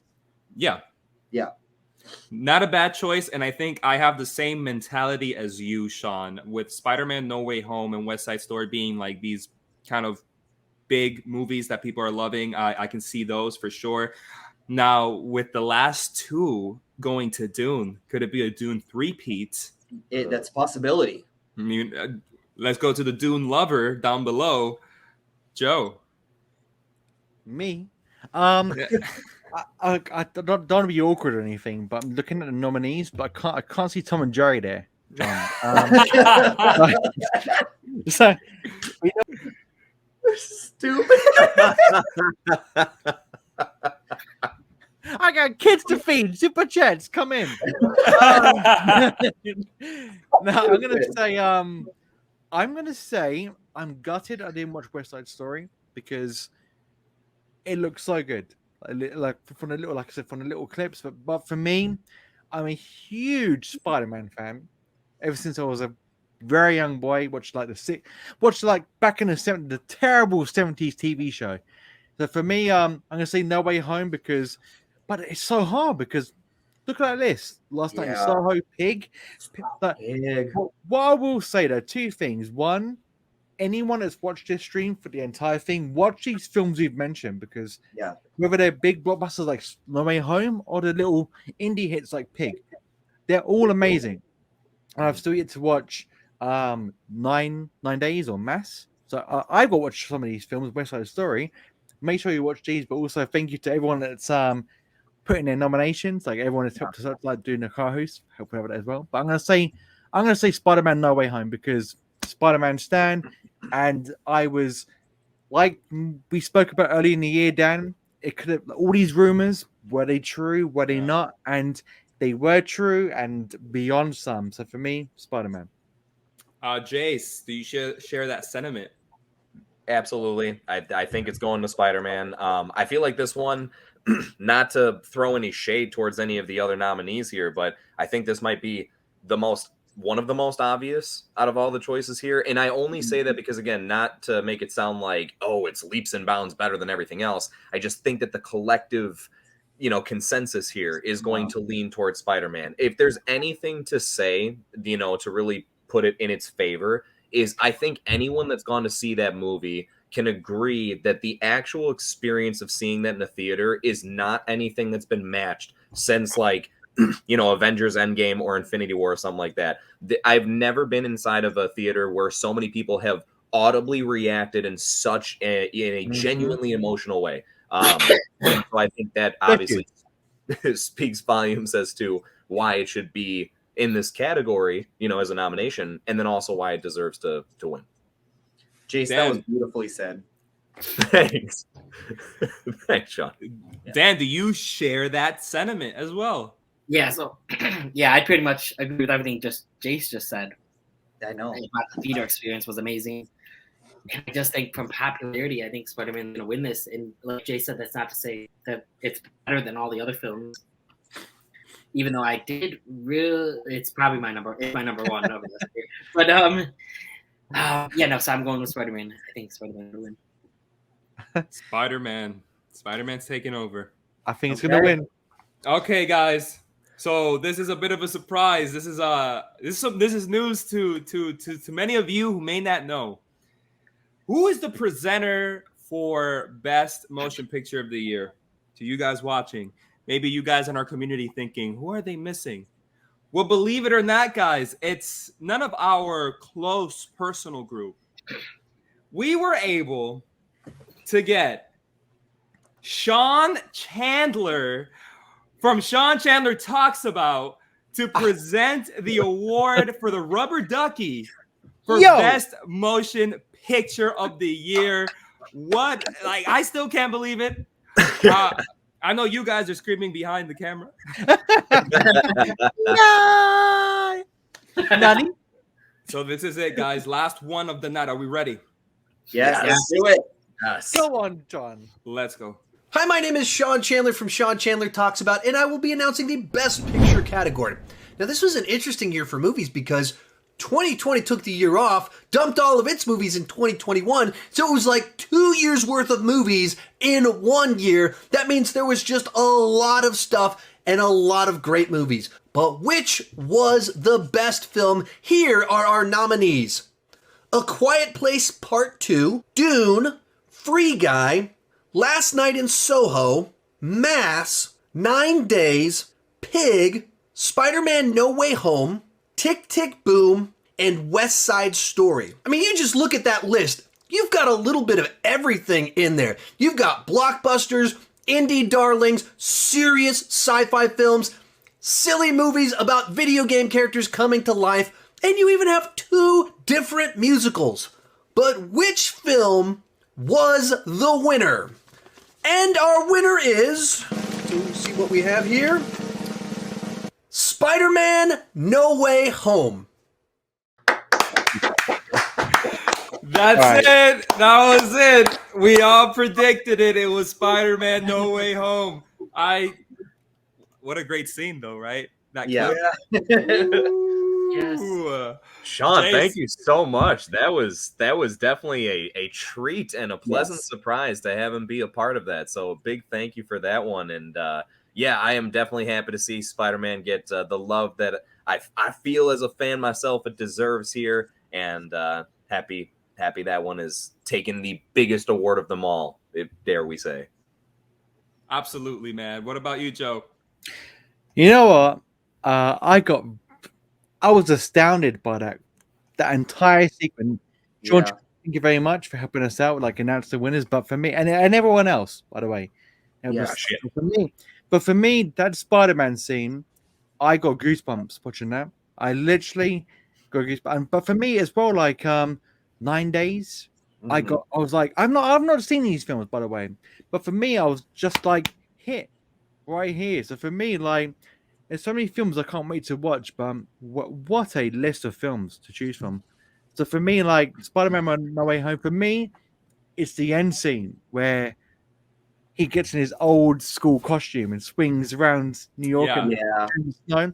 That for me, I literally just like out of body experience. Because I was like, that's my dude. That's my Spider-Man right there. But for me, Pig as well. Like that scene is so many good films, but for me, I'm not a loser because we've got these films to watch over and over again. Yes. But I'm glad Spider-Man won because I love me some Spider-Man. Dan, how do you feel? Yes, I'm happy. I love Spider-Man. Love the experience. Love that scene too. That scene. It's been like a month and a half, and I still can't believe that Spider-Man No Way Home happened. Like I've seen it 6 times, and it still feels like a dream. Also, it just feels like way longer than a month and a half ago. But yeah, that's true. Yeah, it does. Yeah. But no, I loved it, and I do want to say, Joe, that 9 days scene that we just showed is one of the many such emotionally driven scenes. It was a very good it literally gripped me. It was only like 10 seconds that you showed, but for me, I was like, "What is this?" Because it resonated something in me without knowing the context of the film. I was like, "Wow, that's amazing." Wait until you actually watch the movie.